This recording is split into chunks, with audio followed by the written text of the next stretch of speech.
présenté par rosetabiblia.com.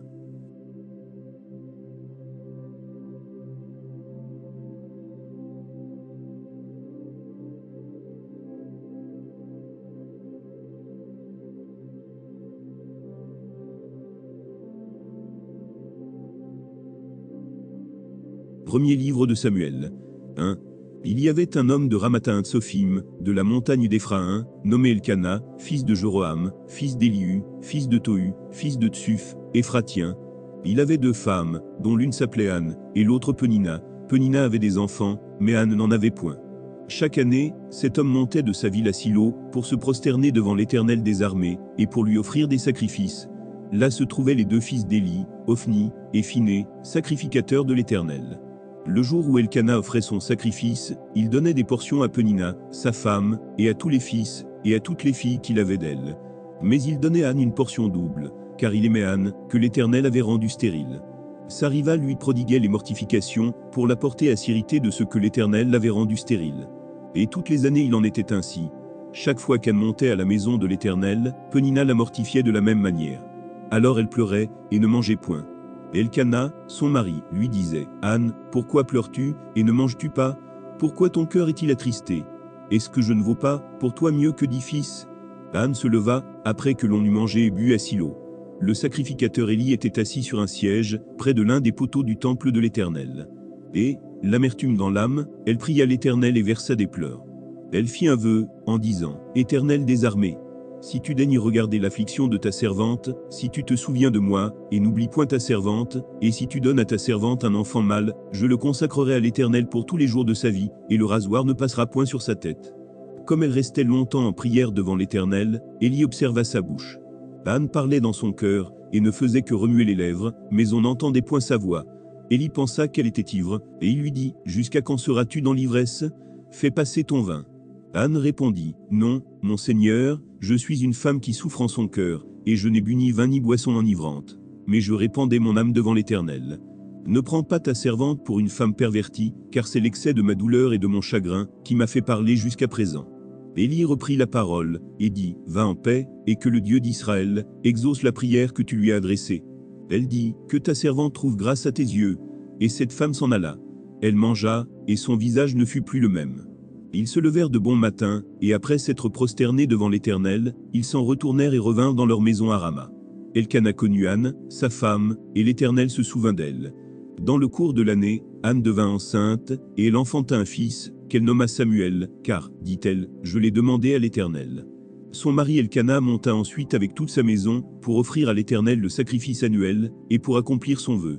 Mais Anne ne monta point, et elle dit à son mari, « Lorsque l'enfant sera sevré, je le mènerai, afin qu'il soit présenté devant l'Éternel, et qu'il reste là pour toujours. » Elkana, son mari, lui dit, « Fais ce qui te semblera bon, attends de l'avoir sevré. Veuille seulement l'Éternel accomplir sa parole. » Et la femme resta et allaita son fils, jusqu'à ce qu'elle le sevrât. Quand elle l'eut sevré, elle le fit monter avec elle, et prit 3 taureaux, un épha de farine, et une outre de vin. Elle le mena dans la maison de l'Éternel à Silo. L'enfant était encore tout jeune. Ils égorgèrent les taureaux, et ils conduisirent l'enfant à Éli. Anne dit, « Mon Seigneur, pardon. Aussi vrai que ton âme vit, mon Seigneur, je suis cette femme, qui me tenait ici près de toi, pour prier l'Éternel. C'était pour cet enfant que je priais, et l'Éternel a exaucé la prière que je lui adressais. Aussi je veux le prêter à l'Éternel. Il sera toute sa vie prêté à l'Éternel. » Et ils se prosternèrent là devant l'Éternel.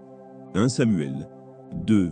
Anne pria, et dit, « Mon cœur se réjouit en l'Éternel, ma force a été relevée par l'Éternel. Ma bouche s'est ouverte contre mes ennemis, car je me réjouis de ton secours. Nul n'est saint comme l'Éternel. Il n'y a point d'autre Dieu que toi. Il n'y a point de rocher comme notre Dieu.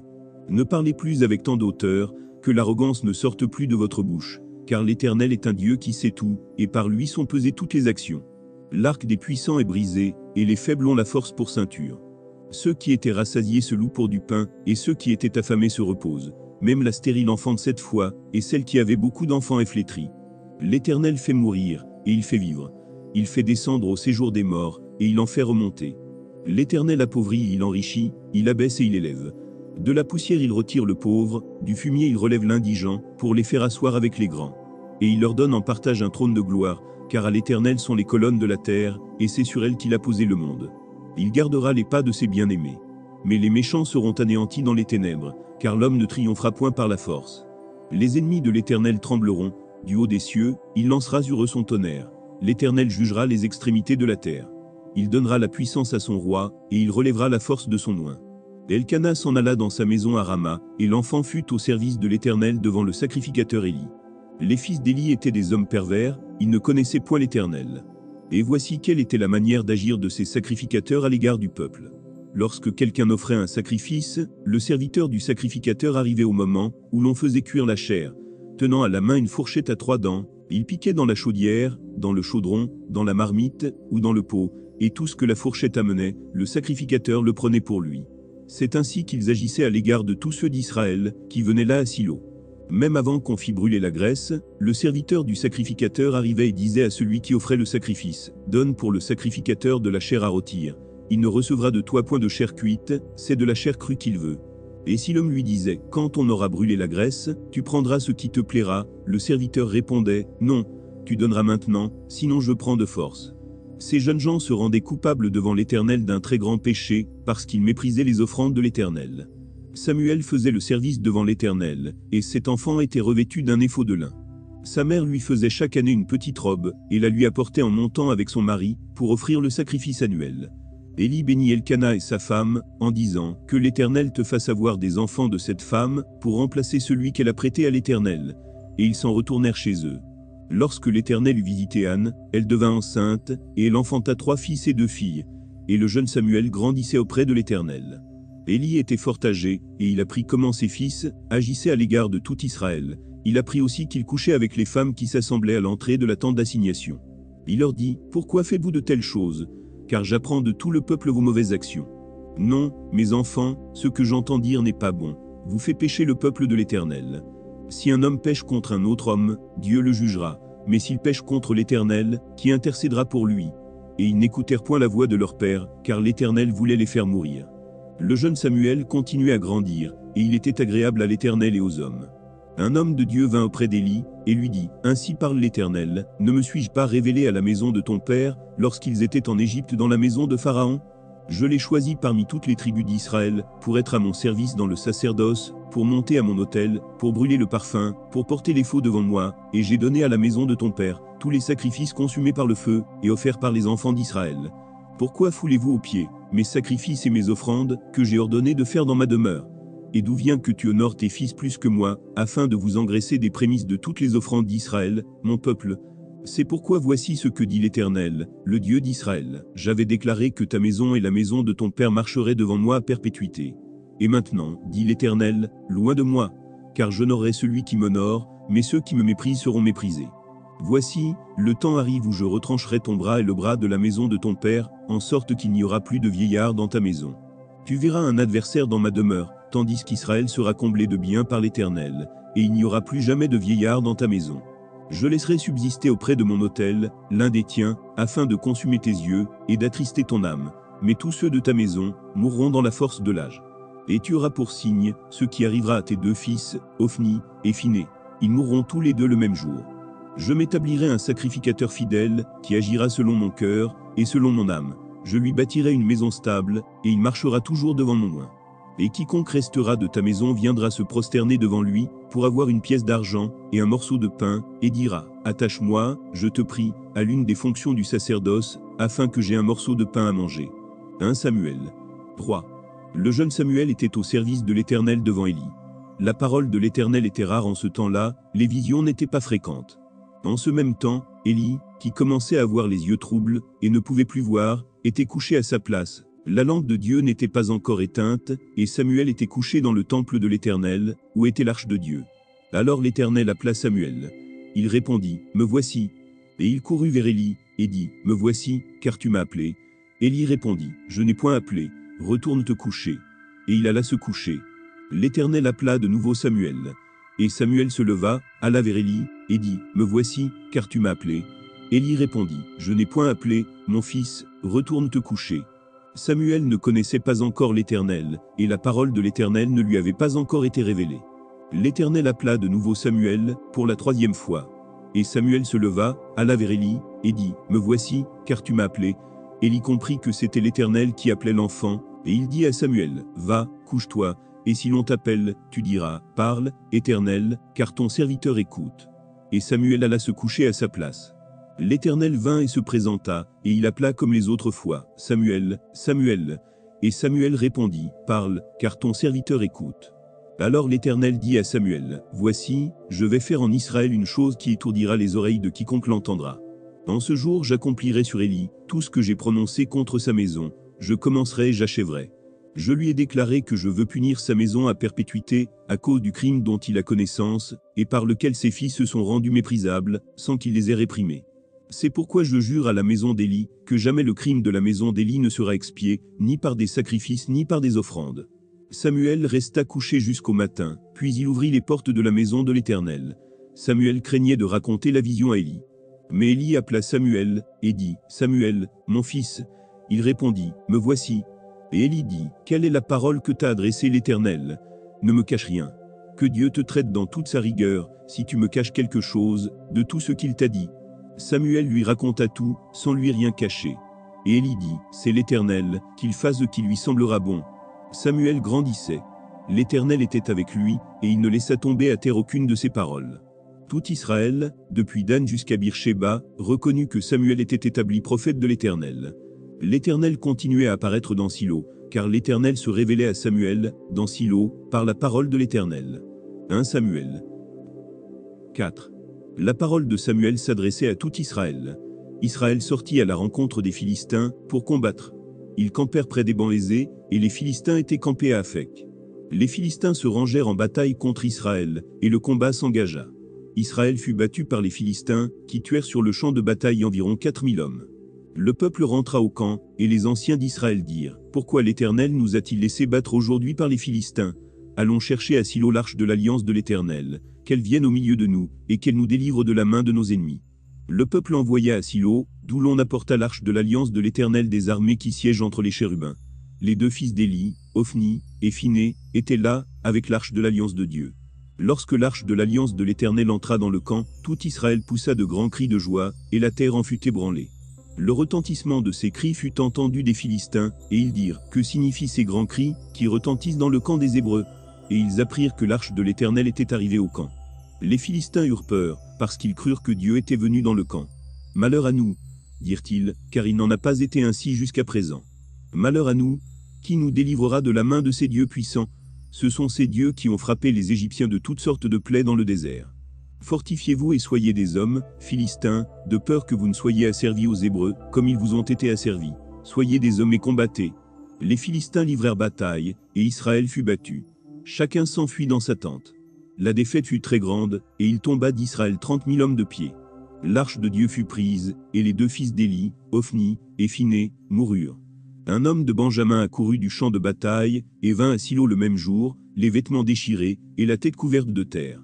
Lorsqu'il arriva, Élie était dans la tente, assis sur un siège près du chemin, car son cœur était inquiet pour l'arche de Dieu. À son entrée dans la ville, cet homme donna la nouvelle, et toute la ville poussa des cris. Élie, entendant ces cris, dit, « Que signifie ce tumulte ?» Et aussitôt l'homme vint apporter la nouvelle à Élie. Or Élie était âgé de 98 ans, il avait les yeux fixes, et ne pouvait plus voir. L'homme dit à Élie, « J'arrive du champ de bataille, et c'est du champ de bataille que je me suis enfui aujourd'hui. » Élie dit, « Que s'est-il passé, mon fils ?» Celui qui apportait la nouvelle dit en réponse, « Israël a fui devant les Philistins, et le peuple a éprouvé une grande défaite. Et même tes deux fils, Ophni et Phiné, sont morts, et l'arche de Dieu a été prise. » À peine eut-il fait mention de l'arche de Dieu, qu'Élie tomba de son siège à la renverse, à côté de la porte. Il se rompit la nuque et mourut, car c'était un homme vieux et pesant. Il avait été juge en Israël pendant 40 ans. Sa belle-fille, femme de Phiné, était enceinte et sur le point d'accoucher. Lorsqu'elle entendit la nouvelle de la prise de l'arche de Dieu, de la mort de son beau-père, et de celle de son mari, elle se courba et accoucha, car les douleurs la surprirent. Comme elle allait mourir, les femmes qui étaient auprès d'elle lui dirent, « Ne crains point, car tu as enfanté un fils. » Mais elle ne répondit pas, et n'y fit pas attention. Elle appela l'enfant Icabo, en disant, « La gloire est bannie d'Israël. » C'était à cause de la prise de l'arche de Dieu, et à cause de son beau-père, et de son mari. Elle dit, « La gloire est bannie d'Israël, car l'arche de Dieu est prise. » 1 Samuel 5. Les Philistins prirent l'arche de Dieu, et ils la transportèrent des bancs aisés à Asdo. Après s'être emparés de l'arche de Dieu, les Philistins la firent entrer dans la maison de Dagon, et la placèrent à côté de Dagon. Le lendemain, les Asdodiens, qui s'étaient levés de bon matin, trouvèrent Dagon étendu la face contre terre, devant l'arche de l'Éternel. Ils prirent Dagon, et le remirent à sa place. Le lendemain encore, s'étant levés de bon matin, ils trouvèrent Dagon étendu la face contre terre, devant l'arche de l'Éternel. La tête de Dagon, et ses 2 mains étaient abattues sur le seuil, et il ne lui restait que le tronc. C'est pourquoi, jusqu'à ce jour, les prêtres de Dagon et tous ceux qui entrent dans la maison de Dagon à Asdo, ne marchent point sur le seuil. La main de l'Éternel s'appesantit sur les Asdodiens, et il mit la désolation parmi eux. Il les frappa d'hémorroïdes à Asdo, et dans son territoire. Voyant qu'il en était ainsi, les gens d'Asdo dirent, « L'arche du Dieu d'Israël ne restera pas chez nous, car il appesantit sa main sur nous et sur Dagon, notre Dieu. » Et ils firent chercher, et assemblèrent auprès d'eux tous les princes des Philistins, et ils dirent, « Que ferons-nous de l'arche du Dieu d'Israël » Les princes répondirent, « Que l'on transporte à Gath l'arche du Dieu d'Israël. » Et l'on y transporta l'arche du Dieu d'Israël. Mais après qu'elle eût été transportée, la main de l'Éternel fut sur la ville, et il y eut une très grande consternation. Il frappa les gens de la ville depuis le petit jusqu'au grand, et ils eurent une éruption d'hémorroïdes. Alors ils envoyèrent l'arche de Dieu à Écron. Lorsque l'arche de Dieu entra dans Écron, les Écroniens poussèrent des cris, en disant, « On a transporté chez nous l'arche du Dieu d'Israël, pour nous faire mourir, nous et notre peuple. » Et ils firent chercher, et assemblèrent tous les princes des Philistins, et ils dirent, « Renvoyez l'arche du Dieu d'Israël, qu'elle retourne en son lieu, et qu'elle ne nous fasse pas mourir, nous et notre peuple. » Car il y avait dans toute la ville une terreur mortelle, la main de Dieu s'y appesantissait fortement. Les gens qui ne mouraient pas étaient frappés d'hémorroïdes, et les cris de la ville montaient jusqu'au ciel. 1 Samuel 6. L'arche de l'Éternel fut 7 mois dans le pays des Philistins. Et les Philistins appelèrent les prêtres et les devins, et ils dirent, « Que ferons-nous de l'arche de l'Éternel? Faites-nous connaître de quelle manière nous devons la renvoyer en son lieu. » Ils répondirent, « Si vous renvoyez l'arche du Dieu d'Israël, ne la renvoyez point à vide, mais faites à Dieu un sacrifice de culpabilité. Alors vous guérirez, et vous saurez pourquoi sa main ne s'est pas retirée de dessus vous. » Les Philistins dirent, « Quelle offrande lui ferons-nous » Ils répondirent, « 5 tumeurs d'or et 5 souris d'or, d'après le nombre des princes des Philistins, car une même plaie a été sur vous tous, et sur vos princes.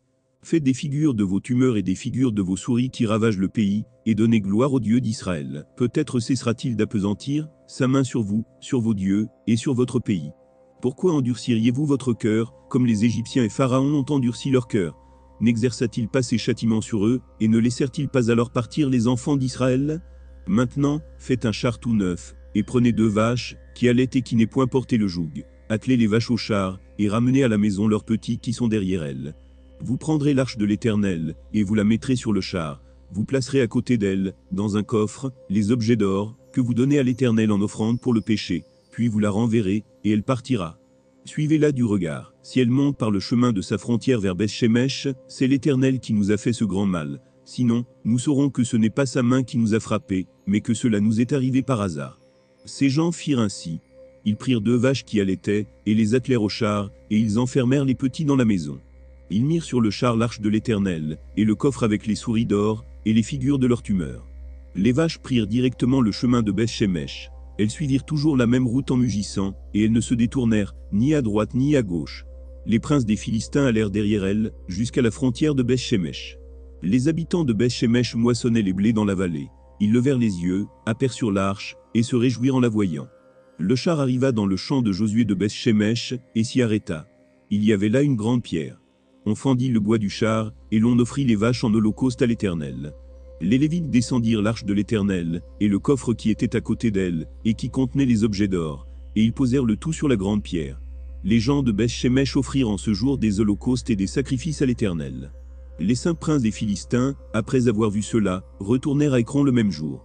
Voici les tumeurs d'or, que les Philistins donnèrent à l'Éternel en offrande pour le péché, une pour Asdo, une pour Gaza, une pour Ascalon, une pour Gath, une pour Écron.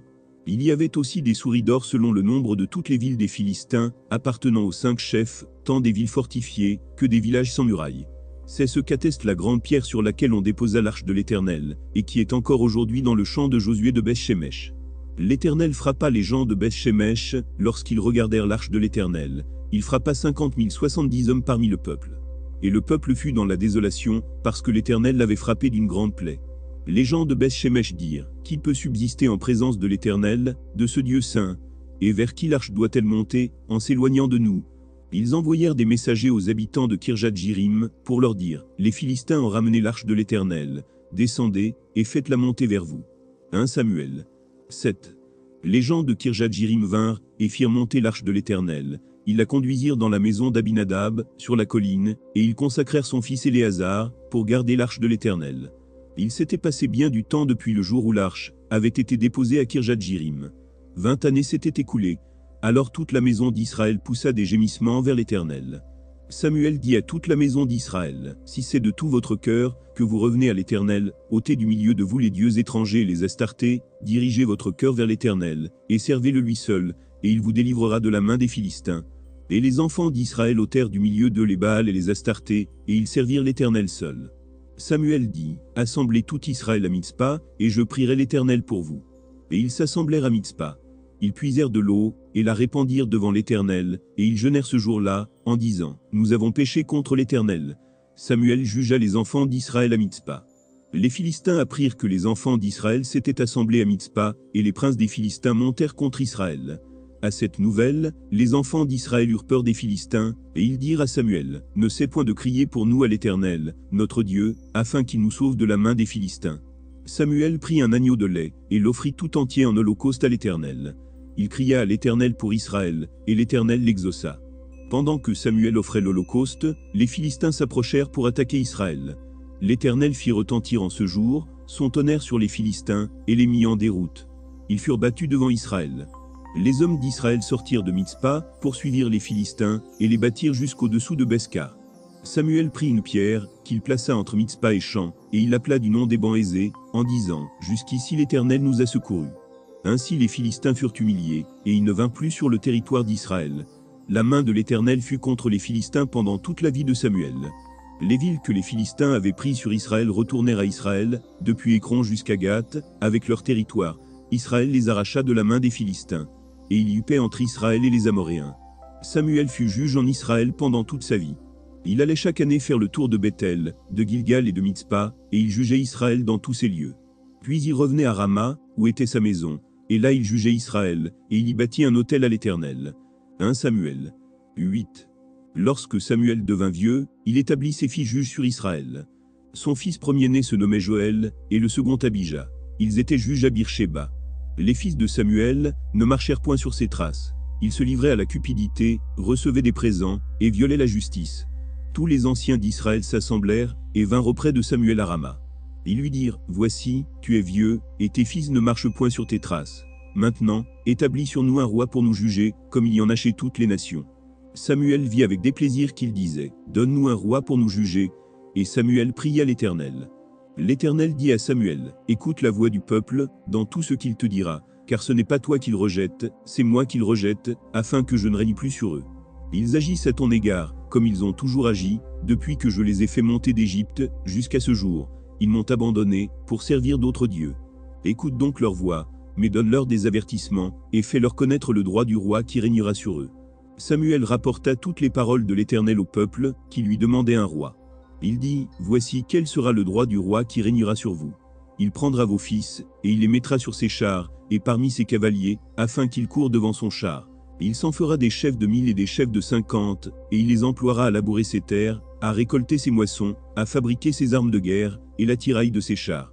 Il prendra vos filles, pour en faire des parfumeuses, des cuisinières et des boulangères. Il prendra la meilleure partie de vos champs, de vos vignes et de vos oliviers, et la donnera à ses serviteurs.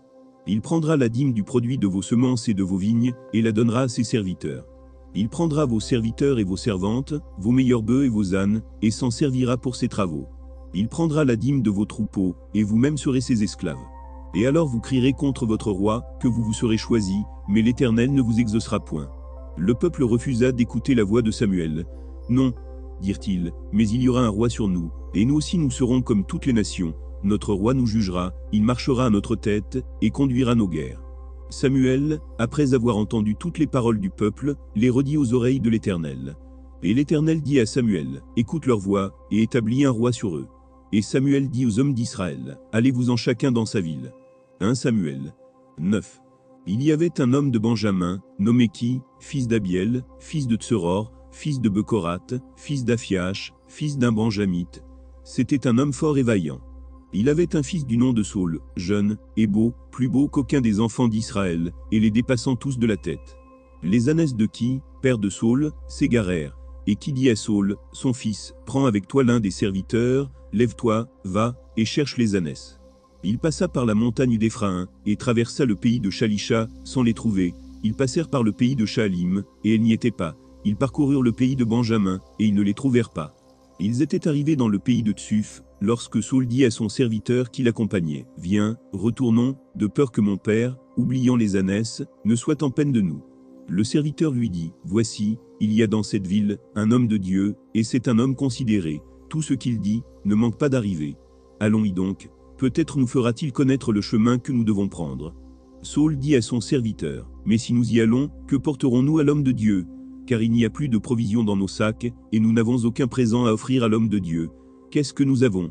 Le serviteur reprit la parole, et dit à Saül, « Voici, j'ai sur moi le quart d'un sicle d'argent. Je le donnerai à l'homme de Dieu, et il nous indiquera notre chemin. » Autrefois en Israël, quand on allait consulter Dieu, on disait, « Venez, et allons au voyant. » Car celui qu'on appelle aujourd'hui le prophète s'appelait autrefois le voyant. Saül dit à son serviteur, « Tu as raison, viens, allons. » Et ils se rendirent à la ville où était l'homme de Dieu. Comme ils montaient à la ville, ils rencontrèrent des jeunes filles sorties pour puiser de l'eau, et ils leur dirent, « Le voyant est-il ici ?» Elles leur répondirent en disant, « Oui, il est devant toi, mais va promptement, car aujourd'hui il est venu à la ville, parce qu'il y a un sacrifice pour le peuple sur le haut lieu. Quand vous serez entrés dans la ville, vous le trouverez avant qu'il monte au haut lieu pour manger, car le peuple ne mangera point qu'il ne soit arrivé, parce qu'il doit bénir le sacrifice, après quoi, les conviés mangeront. Montez donc, car maintenant vous le trouverez. » Et ils montèrent à la ville. Ils étaient arrivés au milieu de la ville, quand ils furent rencontrés par Samuel, qui sortait pour monter au haut lieu. Or, un jour avant l'arrivée de Saül, l'Éternel avait averti Samuel, en disant, « Demain, à cette heure, je t'enverrai un homme du pays de Benjamin, et tu l'oindras pour chef de mon peuple d'Israël. Il sauvera mon peuple de la main des Philistins, car j'ai regardé mon peuple, parce que son cri est venu jusqu'à moi. » Lorsque Samuel eut aperçu Saül, l'Éternel lui dit, « Voici l'homme dont je t'ai parlé, c'est lui qui régnera sur mon peuple. » Saül s'approcha de Samuel au milieu de la porte, et dit, « Indique-moi, je te prie, où est la maison du voyant. » Samuel répondit à Saül, « C'est moi qui suis le voyant. Monte devant moi au haut lieu, et vous mangerez aujourd'hui avec moi. Je te laisserai partir demain, et je te dirai tout ce qui se passe dans ton cœur. Ne t'inquiète pas des ânesses que tu as perdues, il y a 3 jours, car elles sont retrouvées.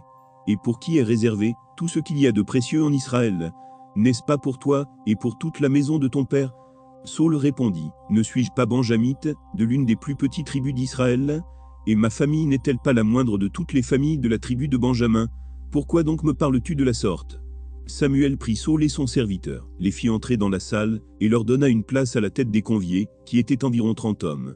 Samuel dit au cuisinier, « Sers la portion que je t'ai donnée, en te disant, mets-la à part. » Le cuisinier donna l'épaule, et ceux qui l'entourent, et il la servit à Saül. Et Samuel dit, « Voici ce qui a été réservé. Mets-le devant toi, et mange, car on l'a gardé pour toi, lorsque j'ai convié le peuple. » Ainsi Saül mangea avec Samuel ce jour-là. Ils descendirent du haut lieu à la ville, et Samuel s'entretint avec Saül sur le toit. Puis ils se levèrent de bon matin, et, dès l'aurore, Samuel appela Saül sur le toit, et dit, « Viens, et je te laisserai partir. » Saül se leva, et ils sortirent tous deux, lui et Samuel. Quand ils furent descendus à l'extrémité de la ville, Samuel dit à Saül, « Dis à ton serviteur de passer devant nous. » Et le serviteur passa devant. « Arrête-toi maintenant, reprit Samuel, et je te ferai entendre la parole de Dieu. » 1 Samuel 10. Samuel prit une fiole d'huile, qu'il répandit sur la tête de Saül. Il le baisa, et dit, « L'Éternel ne t'a-t-il pas oint, pour que tu sois le chef de son héritage? Aujourd'hui, après m'avoir quitté, tu trouveras 2 hommes près du sépulcre de Rachel, sur la frontière de Benjamin, à Tseltsach. Ils te diront, les ânesses que tu es allé chercher sont retrouvées. Et voici, ton père ne pense plus aux ânesses, mais il est en peine de vous, et dit, que dois-je faire au sujet de mon fils? De là tu iras plus loin, et tu arriveras aux chênes de Tabor, où tu seras rencontré par 3 hommes montant vers Dieu à Bethel, et portant l'un 3 chevreaux, l'autre 3 gâteaux de pain, et l'autre, une outre de vin. Ils te demanderont comment tu te portes, et ils te donneront 2 pains, que tu recevras de leurs mains. Après cela, tu arriveras à Gibi-Elohim, où se trouve une garnison de Philistins. En entrant dans la ville, tu rencontreras une troupe de prophètes descendant du haut lieu, précédés du luth, du tambourin, de la flûte, et de la harpe, et prophétisant eux-mêmes. L'Esprit de l'Éternel te saisira, tu prophétiseras avec eux, et tu seras changé en un autre homme. Lorsque ces signes auront eu pour toi leur accomplissement, fais ce que tu trouveras à faire, car Dieu est avec toi. Puis tu descendras avant moi à Gilgal, Et voici, je descendrai vers toi, pour offrir des holocaustes et des sacrifices d'action de grâce. Tu attendras 7 jours, jusqu'à ce que j'arrive auprès de toi, et que je te dise ce que tu dois faire. Dès que Saul eut tourné le dos pour se séparer de Samuel, Dieu lui donna un autre cœur, et tous ces signes s'accomplirent le même jour. Lorsqu'ils arrivèrent à Gibi, voici, une troupe de prophètes vint à sa rencontre. L'Esprit de Dieu le saisit, et il prophétisa au milieu d'eux. Tous ceux qui l'avaient connu auparavant, virent qu'il prophétisait avec les prophètes, et l'on se disait l'un à l'autre dans le peuple. Qu'est-il arrivé au fils de qui? Saul est-il aussi parmi les prophètes? Quelqu'un de Gibi répondit, et qui est leur père? De là le proverbe, Saul est-il aussi parmi les prophètes?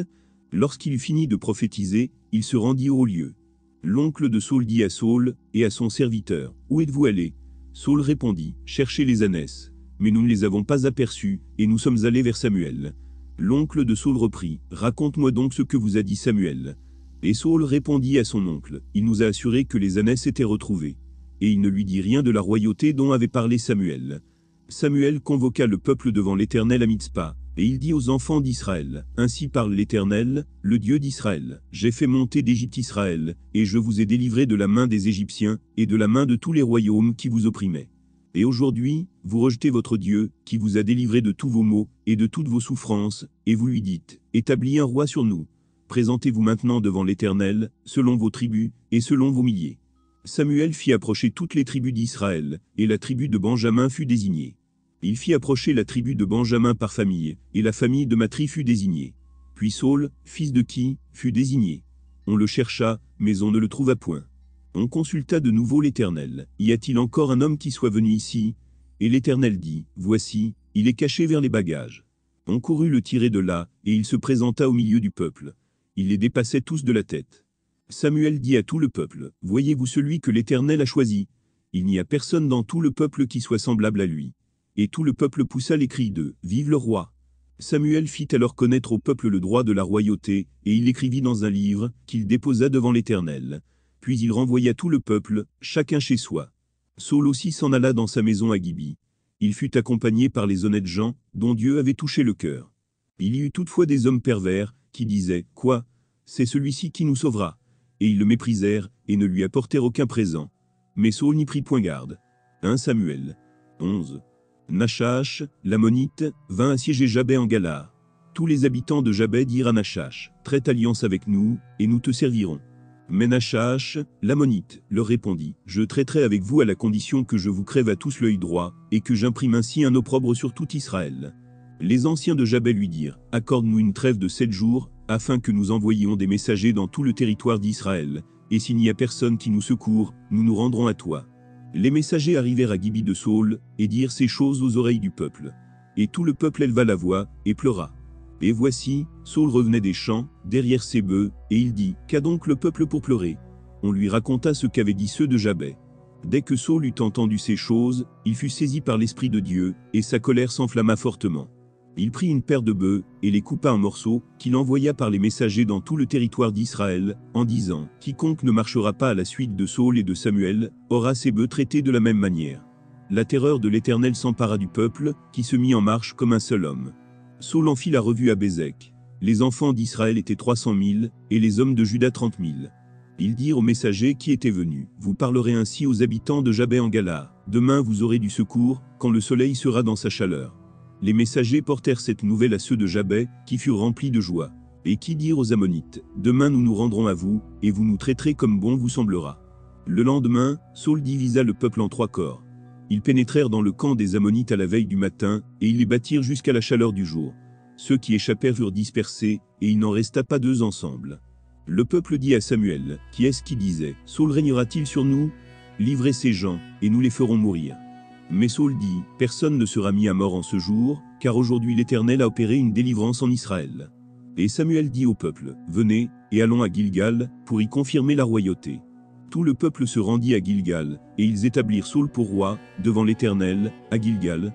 Là, ils offrirent des sacrifices d'action de grâce devant l'Éternel, et là, Saul et tous les hommes d'Israël se livrèrent à de grandes réjouissances. 1 Samuel 12.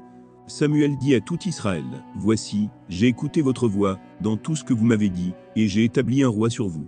Et maintenant, voici le roi qui marchera devant vous. Pour moi, je suis vieux, j'ai blanchi, et mes filles sont avec vous. j'ai marché à votre tête, depuis ma jeunesse, jusqu'à ce jour. Me voici. Rendez témoignage contre moi, en présence de l'Éternel, et en présence de son oint. De qui ai-je pris le bœuf, et de qui ai-je pris l'âne?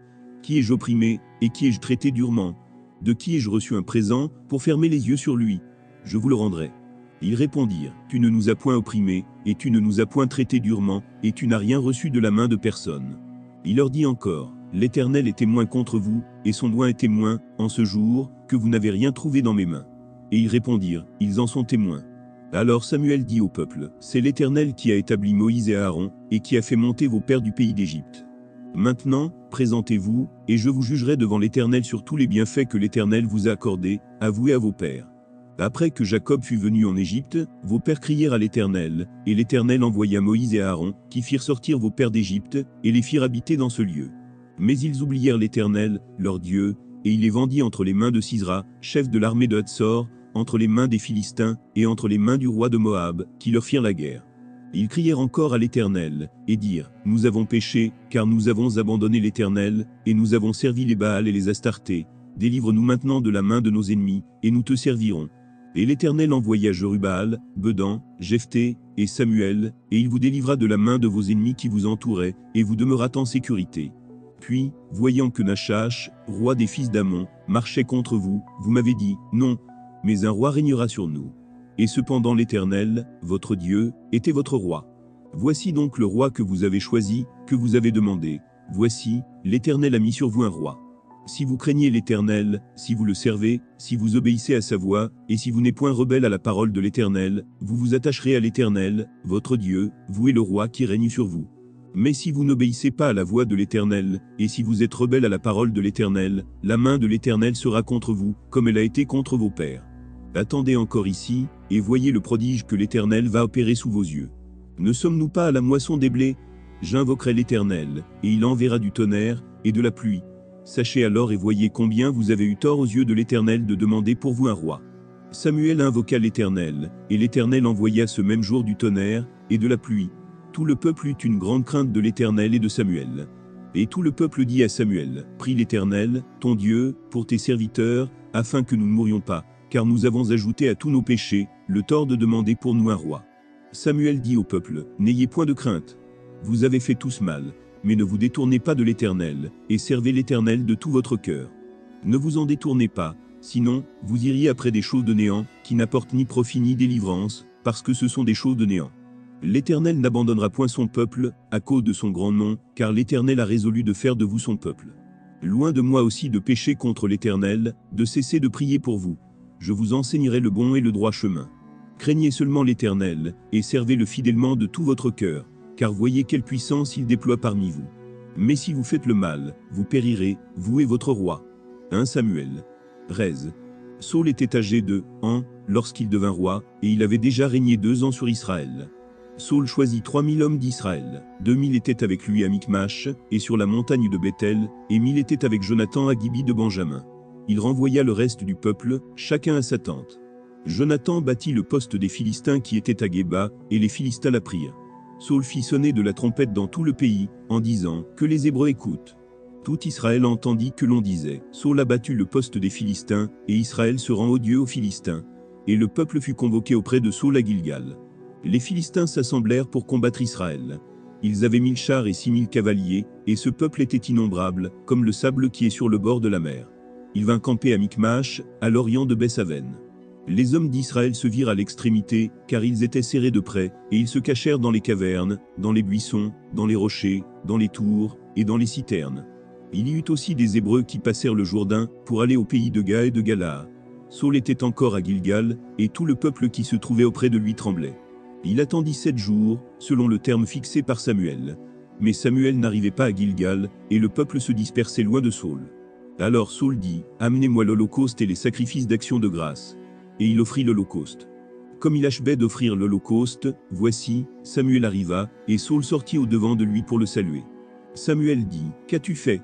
Saul répondit, lorsque j'ai vu que le peuple se dispersait loin de moi, que tu n'arrivais pas au terme fixé, et que les Philistins étaient assemblés à Michmash, je me suis dit, les Philistins vont descendre contre moi à Gilgal, et je n'ai pas imploré l'Éternel. C'est alors que je me suis fait violence, et que j'ai offert l'holocauste. Samuel dit à Saul, tu as agi en insensé, tu n'as pas observé le commandement que l'Éternel, ton Dieu, t'avait donné. L'Éternel aurait affermi pour toujours ton règne sur Israël. Et maintenant ton règne ne durera point. L'Éternel s'est choisi un homme selon son cœur, et l'Éternel l'a destiné à être le chef de son peuple, parce que tu n'as pas observé ce que l'Éternel t'avait commandé. Puis Samuel se leva, et monta de Gilgal à Gibi de Benjamin. Saul fit la revue du peuple, qui se trouvait avec lui. Il y avait environ 600 hommes. Saul, son fils Jonathan, et le peuple qui se trouvait avec eux, avaient pris position à Géba de Benjamin, et les Philistins campaient à Michmash.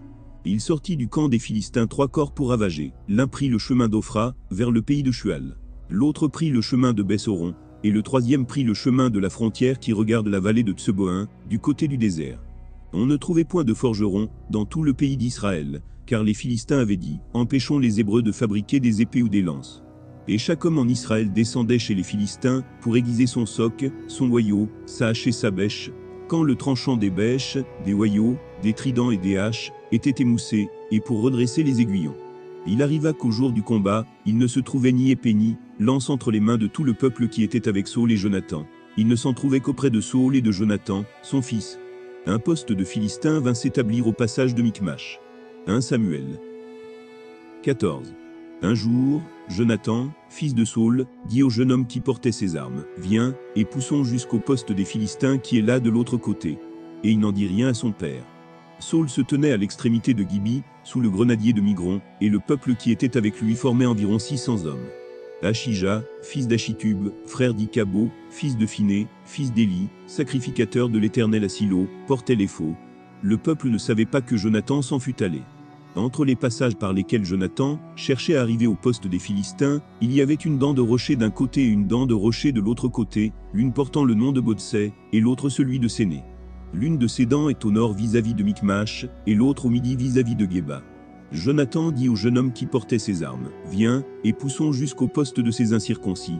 Peut-être l'Éternel agira-t-il pour nous, car rien n'empêche l'Éternel de sauver au moyen d'un petit nombre, comme d'un grand nombre. » Celui qui portait ses armes lui répondit, « Fais tout ce que tu as dans le cœur, n'écoute que ton sentiment, me voici avec toi prêt à te suivre. » « Eh bien, dit Jonathan, allons à ces gens, et montrons-nous à eux.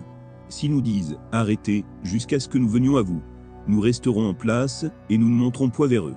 Mais s'ils disent, montez vers nous, nous monterons, car l'Éternel les livre entre nos mains. C'est là ce qui nous servira de signe. » Ils se montrèrent tous deux au poste des Philistins, et les Philistins dirent, « Voici les Hébreux qui sortent des trous, où ils se sont cachés. » Et les hommes du poste s'adressèrent ainsi à Jonathan, et à celui qui portait ses armes, « Montez vers nous, et nous vous ferons savoir quelque chose. » Jonathan dit à celui qui portait ses armes, « Monte après moi, car l'Éternel les livre entre les mains d'Israël. » Et Jonathan monta en s'aidant des mains et des pieds, et celui qui portait ses armes le suivit. Les Philistins tombèrent devant Jonathan, et celui qui portait ses armes donnait la mort derrière lui. Dans cette première défaite, Jonathan et celui qui portait ses armes tuèrent une vingtaine d'hommes, sur l'espace d'environ la moitié d'un arpent de terre. L'effroi se répandit au camp, dans la contrée, et parmi tout le peuple. Le poste et ceux qui ravageaient furent également saisis de peur. Le pays fut dans l'épouvante. C'était comme une terreur de Dieu. Les sentinelles de Saul, qui étaient à Gibi de Benjamin, virent que la multitude se dispersait et allait de côté et d'autre. Alors Saul dit au peuple qui était avec lui, « Comptez, je vous prie, et voyez qui s'en est allé du milieu de nous. » Ils comptèrent, et voici, il manquait Jonathan, et celui qui portait ses armes. Et Saul dit à Achija, « Fais approcher l'arche de Dieu. » Car en ce temps, l'arche de Dieu était avec les enfants d'Israël. Pendant que Saul parlait au sacrificateur, le tumulte dans le camp des Philistins allait toujours croissant. Et Saul dit au sacrificateur, « Retire ta main. » Puis Saul et tout le peuple qui était avec lui se rassemblèrent, et ils s'avancèrent jusqu'au lieu du combat. Et voici, les Philistins tournèrent l'épée les uns contre les autres, et la confusion était extrême. Il y avait parmi les Philistins, comme auparavant, des Hébreux qui étaient montés avec eux dans le camp, où ils se trouvaient disséminés, et ils se joignirent à ceux d'Israël, qui étaient avec Saul et Jonathan. Tous les hommes d'Israël, qui s'étaient cachés dans la montagne d'Éphraïm, apprenant que les Philistins fuyaient, se mirent aussi à les poursuivre dans la bataille. L'Éternel délivra Israël ce jour-là, et le combat se prolongea jusqu'au-delà de Beth-Aven. La journée fut fatigante pour les hommes d'Israël. Saul avait fait jurer le peuple, en disant, « Maudit soit l'homme qui prendra de la nourriture avant le soir, avant que je me sois vengé de mes ennemis. » Et personne n'avait pris de nourriture. Tout le peuple était arrivé dans une forêt, où il y avait du miel à la surface du sol. Lorsque le peuple entra dans la forêt, il vit du miel qui coulait, mais nul ne porta la main à la bouche, car le peuple respectait le serment. Jonathan ignorait le serment que son père avait fait faire au peuple. Il avança le bout du bâton, qu'il avait à la main, le plongea dans un rayon de miel, et ramena la main à la bouche, et ses yeux furent éclaircis. Alors quelqu'un du peuple, lui adressant la parole, dit, « Ton père a fait jurer le peuple, en disant, Maudit soit l'homme qui prendra de la nourriture aujourd'hui. » Or le peuple était épuisé. Et Jonathan dit, « Mon père trouble le peuple. Voyez donc comme mes yeux se sont éclaircis, parce que j'ai goûté un peu de ce miel. » Certes, si le peuple avait aujourd'hui mangé du butin qu'il a trouvé chez ses ennemis, la défaite des Philistins n'aurait-elle pas été plus grande? Ils battirent ce jour-là les Philistins depuis Michmash jusqu'à Ajalon. Le peuple était très fatigué, et il se jeta sur le butin. Il prit des brebis, des bœufs et des veaux, il les égorgea sur la terre, et il en mangea avec le sang. On le rapporta à Saül, et l'on dit, « Voici, le peuple pêche contre l'Éternel, en mangeant avec le sang. » Saül dit, « Vous commettez une infidélité, roulez à l'instant vers moi une grande pierre. » Puis il ajouta, « Répandez-vous parmi le peuple, et dites à chacun de m'amener son bœuf ou sa brebis, et de l'égorger ici. Vous mangerez ensuite, et vous ne pécherez point contre l'Éternel, en mangeant avec le sang. » Et pendant la nuit, chacun parmi le peuple amena son bœuf à la main, afin de l'égorger sur la pierre. Saül bâtit un autel à l'Éternel. Ce fut le premier autel qu'il bâtit à l'Éternel. Saül dit, « Descendons cette nuit après les Philistins, pillons-les jusqu'à la lumière du matin, et n'en laissons pas un de reste. » Ils dirent, « Fais tout ce qui te semblera bon. » Alors le sacrificateur dit, « Approchons-nous ici de Dieu. » Et Saül consulta Dieu, « Descendrai-je après les Philistins? Les livreras-tu entre les mains d'Israël? » Mais en ce moment, il ne lui donna point de réponse. Saül dit, « Approchez ici, vous tous chefs du peuple, recherchez et voyez comment ce péché a été commis aujourd'hui. Car l'Éternel, le libérateur d'Israël, est vivant. Lors même que Jonathan, mon fils, en serait l'auteur, il mourrait. » Et dans tout le peuple personne ne lui répondit. Il dit à tout Israël, « Mettez-vous d'un côté, et moi et Jonathan, mon fils, nous serons de l'autre. » Et le peuple dit à Saül, « Fais ce qui te semblera bon. » Saül dit à l'Éternel, « Dieu d'Israël, fais connaître la vérité. » Jonathan et Saül furent désignés, et le peuple fut libéré. Saül dit, « Jetez le sort entre moi et Jonathan, mon fils. » Et Jonathan fut désigné. Saül dit à Jonathan, « Déclare-moi ce que tu as fait. » Jonathan le lui déclara, et dit, « J'ai goûté un peu de miel, avec le bout du bâton, que j'avais à la main. Me voici, je mourrai. » Et Saül dit, « Que Dieu me traite dans toute sa rigueur, si tu ne meurs pas, Jonathan. » Le peuple dit à Saül, « Quoi? Jonathan mourrait, lui qui a opéré cette grande délivrance en Israël. Loin de là, l'Éternel est vivant. Il ne tombera pas à terre, un cheveu de sa tête, car c'est avec Dieu qu'il a agi dans cette journée. » Ainsi le peuple sauva Jonathan, et il ne mourut point. Saül cessa de poursuivre les Philistins, et les Philistins s'en allèrent chez eux. Après que Saül eut pris possession de la royauté sur Israël, il fit de tous côtés la guerre à tous ses ennemis, à Moab, aux enfants d'Ammon, à Édom, au roi de Tsoba, et aux Philistins. Et partout où il se tournait, il était vainqueur. Il manifesta sa force, battit Amalek, et délivra Israël de la main de ceux qui le pillaient. Les fils de Saül étaient Jonathan, Jishvi, et Malkishua. Ces deux filles s'appelaient l'aînée Mérab, et la plus jeune Michal. Le nom de la femme de Saül était Achinoam, fille d'Achimaa. Le nom du chef de son armée était Abné, fils de Né, oncle de Saül. Qui, père de Saül, et Né, père d'Abné, était fils d'Abiel. Pendant toute la vie de Saül, il y eut une guerre acharnée contre les Philistins, et dès que Saül apercevait quelque homme fort et vaillant, il le prenait à son service. 1 Samuel 15. Samuel dit à Saül, « C'est moi que l'Éternel a envoyé pour toindre roi sur son peuple, sur Israël. Écoute donc ce que dit l'Éternel. Ainsi parle l'Éternel des armées. Je me souviens de ce qu'Amalek fit à Israël, lorsqu'il lui ferma le chemin à sa sortie d'Égypte. Va maintenant, frappe Amalek, et dévoué par interdit, tout ce qui lui appartient. Tu ne l'épargneras point, et tu feras mourir hommes et femmes, enfants et nourrissons, bœufs et brebis, chameaux et ânes. » Saül convoqua le peuple, et en fit la revue à Telaim. Il y avait 200 000 hommes de pied, et 10 000 hommes de Juda. Saül marcha jusqu'à la ville d'Amalek, et mit une embuscade dans la vallée.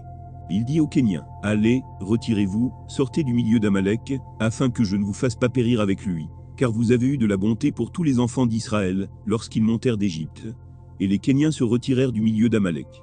Saül bâtit Amalek depuis Havila jusqu'à Shur, qui est en face de l'Égypte. Il prit vivant Aga, roi d'Amalek, et il dévoua par interdit tout le peuple en le passant au fil de l'épée. Mais Saül et le peuple épargnèrent Aga, et les meilleures brebis, les meilleurs bœufs, les meilleures bêtes de la seconde portée, les agneaux gras, et tout ce qu'il y avait de bon. Ils ne voulurent pas le dévouer par interdit, et ils dévouèrent seulement tout ce qui était méprisable et chétif. L'Éternel adressa la parole à Samuel, et lui dit, « Je me repens d'avoir établi Saul pour roi, car il se détourne de moi et il n'observe point mes paroles. » Samuel fut irrité, et il cria à l'Éternel toute la nuit. Il se leva de bon matin, pour aller au-devant de Saul. Et on va lui dire, « Saul est allé à Carmel, et voici, il s'est érigé un monument. » Puis il s'en est retourné, et, passant plus loin, il est descendu à Gilgal. Samuel se rendit auprès de Saul, et Saul lui dit, « Sois béni de l'Éternel. J'ai observé la parole de l'Éternel. » Samuel dit, « Qu'est-ce donc que ce bêlement de brebis, qui parvient à mes oreilles, et ce mugissement de bœufs que j'entends ?»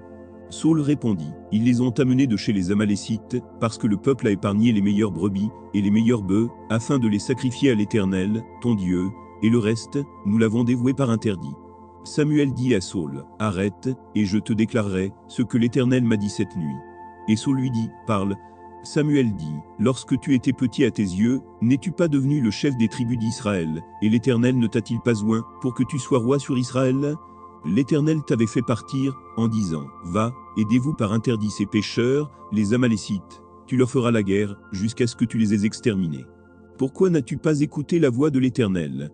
Pourquoi t'es-tu jeté sur le butin, et as-tu fait ce qui est mal aux yeux de l'Éternel? » Saul répondit à Samuel, « J'ai bien écouté la voix de l'Éternel, et j'ai suivi le chemin par lequel m'envoyait l'Éternel. J'ai amené Aga, roi d'Amalek, et j'ai dévoué par interdit les Amalécites.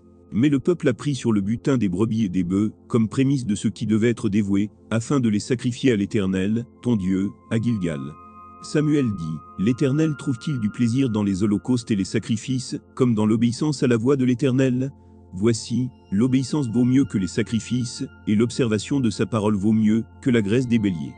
Car la désobéissance est aussi coupable que la divination, et la résistance ne l'est pas moins que l'idolâtrie et les téraphim. Puisque tu as rejeté la parole de l'Éternel, il te rejette aussi comme roi. » Alors Saul dit à Samuel, « J'ai péché, car j'ai transgressé l'ordre de l'Éternel, et je n'ai pas obéi à tes paroles. Je craignais le peuple, et j'ai écouté sa voix. Maintenant, je te prie, pardonne mon péché, reviens avec moi, et je me prosternerai devant l'Éternel. » Samuel dit à Saul, « Je ne retournerai point avec toi, car tu as rejeté la parole de l'Éternel, et l'Éternel te rejette, afin que tu ne sois plus roi sur Israël. » Et comme Samuel se tournait pour s'en aller, Saul le saisit par le pan de son manteau, qui se déchira. Samuel lui dit, « L'Éternel déchire aujourd'hui de dessus toi la royauté d'Israël, et il la donne à un autre, qui est meilleur que toi. Celui qui est la force d'Israël ne ment point, et ne se repent point, car il n'est pas un homme pour se repentir. » Saul dit encore, « J'ai péché. Maintenant, je te prie, honore-moi en présence des anciens de mon peuple, et en présence d'Israël. Reviens avec moi, et je me prosternerai devant l'Éternel, ton Dieu. » Samuel retourna et suivit Saul, et Saul se prosterna devant l'Éternel. Puis Samuel dit, « Amenez-moi Aga, roi d'Amalek. » Et Aga s'avança vers lui d'un air joyeux. Il disait, « Certainement, l'amertume de la mort est passée. » Samuel dit, « De même que ton épée a privé des femmes de leurs enfants, ainsi ta mère entre les femmes sera privée d'un fils. » Et Samuel mit Aga en pièces devant l'Éternel, à Gilgal. Samuel partit pour Rama, et Saul monta dans sa maison à Gibi de Saul. Samuel n'alla plus voir Saul, jusqu'au jour de sa mort, car Samuel pleurait sur Saul, parce que l'Éternel se repentait d'avoir établi Saul roi d'Israël. 1 Samuel 16. L'Éternel dit à Samuel, « Quand cesseras-tu de pleurer sur Saul? Je l'ai rejeté, afin qu'il ne règne plus sur Israël. Remplis ta corne d'huile, et va, je t'enverrai chez Isaïe, Bethléemite, car j'ai vu parmi ses filles celui que je désire pour roi. » Samuel dit, « Comment irai-je? Saul l'apprendra, et il me tuera. » Et l'Éternel dit, « Tu emmèneras avec toi une génisse, et tu diras, je viens pour offrir un sacrifice à l'Éternel. Tu inviteras Isaïe au sacrifice. Je te ferai connaître ce que tu dois faire, et tu oindras pour moi celui que je te dirai. » Samuel fit ce que l'Éternel avait dit, et il alla à Bethléem. Les anciens de la ville accoururent effrayés au-devant de lui et dirent, « Ton arrivée annonce-t-elle quelque chose d'heureux? » Il répondit, « Oui, je viens pour offrir un sacrifice à l'Éternel. Sanctifiez-vous, et venez avec moi au sacrifice. » Il fit aussi sanctifier Isaïe et ses fils, et il les invita au sacrifice. Lorsqu'ils entrèrent, il se dit, en voyant Eliab, « Certainement, loin de l'Éternel est ici devant lui. » Et l'Éternel dit à Samuel, « Ne prends point garde à son apparence et à la hauteur de sa taille, car je l'ai rejeté.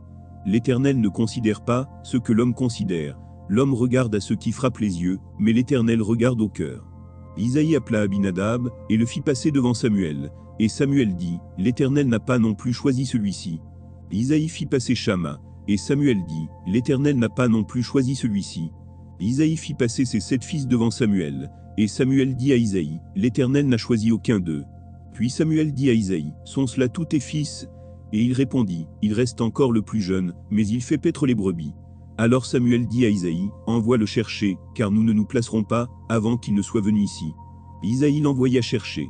Or il était blond, avec de beaux yeux, et une belle figure. L'Éternel dit à Samuel, lève-toi, oins-le, car c'est lui. Samuel prit la corne d'huile, et l'oignit au milieu de ses frères. L'Esprit de l'Éternel saisit David, à partir de ce jour, et dans la suite. Samuel se leva, et s'en alla à Rama. L'Esprit de l'Éternel se retira de Saul, qui fut agité par un mauvais esprit venant de l'Éternel. Les serviteurs de Saul lui dirent, voici, un mauvais esprit de Dieu t'agite. Que notre Seigneur parle. Tes serviteurs sont devant toi. Ils chercheront un homme qui sache jouer de la harpe, et, quand le mauvais esprit de Dieu sera sur toi, il jouera de sa main, et tu seras soulagé. Saul répondit à ses serviteurs, trouvez-moi donc un homme qui joue bien, et amenez-le-moi. L'un des serviteurs prit la parole, et dit, voici, j'ai vu un fils d'Isaïe, Bethléemite, qui sait jouer, c'est aussi un homme fort et vaillant, un guerrier, parlant bien et d'une belle figure, et l'Éternel est avec lui. Saul envoya des messagers à Isaïe, pour lui dire, envoie-moi David, ton fils, qui est avec les brebis. Isaïe prit un âne, qu'il chargea de pain, d'une outre de vin, et d'un chevreau, et il envoya ces choses à Saul par David, son fils. David arriva auprès de Saul, et se présenta devant lui. Il plut beaucoup à Saul, et il fut désigné pour porter ses armes. Saul fit dire à Isaïe, je te prie de laisser David à mon service, car il a trouvé grâce à mes yeux. Et lorsque l'Esprit de Dieu était sur Saul, David prenait la harpe, et jouait de sa main. Saul respirait alors plus à l'aise, et se trouvait soulagé, et le mauvais esprit se retirait de lui. 1 Samuel 17. Les Philistins réunirent leurs armées, pour faire la guerre, et ils se rassemblèrent à Soko, qui appartient à Juda. Ils campèrent entre Soko et Azeka, à Éphédamim. Saul et les hommes d'Israël se rassemblèrent aussi, ils campèrent dans la vallée des Térébintes, et ils se mirent en ordre de bataille contre les Philistins. Les Philistins étaient vers la montagne d'un côté, et Israël était vers la montagne de l'autre côté, la vallée les séparait. Un homme sortit alors du camp des Philistins, et s'avança entre les deux armées. Il se nommait Goliath, il était de Gath, et il avait une taille de 6 coudées et un empan. Sur sa tête était un casque d'airain, et il portait une cuirasse à écailles du poids de 5000 cycles d'airain. Il avait aux jambes une armure d'airain, et un javelot d'airain entre les épaules. Le bois de sa lance était comme une ensouple de tisserand, et la lance pesait 600 cycles de fer. Celui qui portait son bouclier marchait devant lui. Le Philistin s'arrêta, et, s'adressant aux troupes d'Israël rangées en bataille, il leur cria, « Pourquoi sortez-vous pour vous ranger en bataille? Ne suis-je pas le Philistin, et n'êtes-vous pas des esclaves de Saul? Choisissez un homme qui descende contre moi. S'il peut me battre, et qu'il me tue, nous vous serons assujettis, mais si je l'emporte sur lui, et que je le tue, vous nous serez assujettis, et vous nous servirez. » Le Philistin dit encore, « Je jette en ce jour un défi à l'armée d'Israël. Donnez-moi un homme, et nous nous battrons ensemble. » Saul et tout Israël entendirent ces paroles du Philistin, et ils furent effrayés et saisis d'une grande crainte. Or David était fils de cet Éphratien de Bethléem de Juda, nommé Isaïe, qui avait 8 fils, et qui, du temps de Saul, était vieux, avancé en âge. Les 3 fils aînés d'Isaïe avaient suivi Saul à la guerre. Le premier-né de ses 3 fils, qui était parti pour la guerre, s'appelait Eliab, le second Abinadab, et le troisième Shama. David était le plus jeune. Et lorsque les 3 aînés eurent suivi Saul, David s'en alla de chez Saul, et revint à Bethléem, pour faire paître les brebis de son père. Le Philistin s'avançait matin et soir, et il se présenta pendant 40 jours. Isaïe dit à David, son fils, prends pour tes frères, cet épha de grains rôtis, et ces 10 pains, et cours au camp vers tes frères. Porte aussi ces 10 fromages au chef de leurs milliers. Tu verras si tes frères se portent bien, et tu m'en donneras des nouvelles sûres. Ils sont avec Saul et tous les hommes d'Israël dans la vallée des Térébintes, faisant la guerre aux Philistins. David se leva de bon matin. Il laissa les brebis à un gardien, prit sa charge, et partit, comme Isaïe le lui avait ordonné. Lorsqu'il arriva au camp, l'armée était en marche pour se ranger en bataille, et poussait des cris de guerre. Israël et les Philistins se formèrent en bataille, armée contre armée. David remit les objets qu'il portait entre les mains du gardien des bagages, et courut vers les rangs de l'armée. Aussitôt arrivé, il demanda à ses frères comment ils se portaient.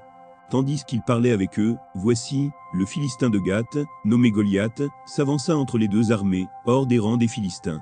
Il tint les mêmes discours que précédemment, et David les entendit. À la vue de cet homme, tous ceux d'Israël s'enfuirent devant lui, et furent saisis d'une grande crainte. Chacun disait, « Avez-vous vu s'avancer cet homme? C'est pour jeter à Israël un défi qu'il s'est avancé. Si quelqu'un le tue, le roi le comblera de richesses, il lui donnera sa fille, et il affranchira la maison de son père en Israël. » David dit aux hommes qui se trouvaient près de lui, « Que fera-t-on à celui qui tuera ce Philistin et qui ôtera l'opprobre de dessus Israël? Qui est donc ce Philistin, cet incirconcis, pour insulter l'armée du Dieu vivant ?» Le peuple, répétant les mêmes choses, lui dit, « C'est ainsi que l'on fera à celui qui le tuera. » Eliab, son frère aîné, qui l'avait entendu parler à ces hommes, fut enflammé de colère contre David. Et il dit, « Pourquoi es-tu descendu, et à qui as-tu laissé ce peu de brebis dans le désert? Je connais ton orgueil et la malice de ton cœur. C'est pour voir la bataille que tu es descendu. » David répondit, « Qu'ai-je donc fait? Ne puis-je pas parler ainsi ?» Et il se détourna de lui pour s'adresser à un autre, et fit les mêmes questions. Le peuple lui répondit comme la première fois. Lorsqu'on eut entendu les paroles prononcées par David, on les répéta devant Saül, qui le fit chercher. David dit à Saül, « Que personne ne se décourage à cause de ce Philistin. Ton serviteur ira se battre avec lui. » Saül dit à David, « Tu ne peux pas aller te battre avec ce Philistin, car tu es un enfant, et il est un homme de guerre dès sa jeunesse. » David dit à Saül, « Ton serviteur faisait paître les brebis de son père. Et quand un lion ou un ours venait en enlever une du troupeau, je courais après lui, je le frappais, et j'arrachais la brebis de sa gueule. S'il se dressait contre moi, je le saisissais par la gorge, je le frappais, et je le tuais. C'est ainsi que ton serviteur a terrassé le lion et l'ours, et il en sera du Philistin, de cet incirconcis, comme de l'un d'eux, car il a insulté l'armée du Dieu vivant. » David dit encore, « L'Éternel, qui m'a délivré de la griffe du lion et de la patte de l'ours, me délivrera aussi de la main de ce Philistin. » Et Saül dit à David, « Va, et que l'Éternel soit avec toi. » Saül fit mettre ses vêtements à David, il plaça sur sa tête un casque d'airain, et le revêtit d'une cuirasse. David ceignit l'épée de Saül par-dessus ses habits, et voulut marcher, car il n'avait pas encore essayé. Mais il dit à Saül, « Je ne puis pas marcher avec cette armure, je n'y suis pas accoutumé. » Et il s'en débarrassa. Il prit en main son bâton, choisit dans le torrent Saint-Pierre poli, et les mit dans sa gibecière de berger, et dans sa poche. Puis, sa fronde à la main, il s'avança contre le Philistin. Le Philistin s'approcha peu à peu de David, et l'homme qui portait son bouclier marchait devant lui. Le Philistin regarda, et lorsqu'il aperçut David, il le méprisa, ne voyant en lui qu'un enfant, blond et d'une belle figure. Le Philistin dit à David, « Suis-je un chien, pour que tu viennes à moi avec des bâtons ?» Et, après l'avoir maudit par ses dieux, il ajouta, « Viens vers moi, et je donnerai ta chair aux oiseaux du ciel et aux bêtes des champs. » David dit au Philistin, « Tu marches contre moi avec l'épée, la lance et le javelot. Et moi, je marche contre toi au nom de l'Éternel des armées, du Dieu de l'armée d'Israël, que tu as insulté.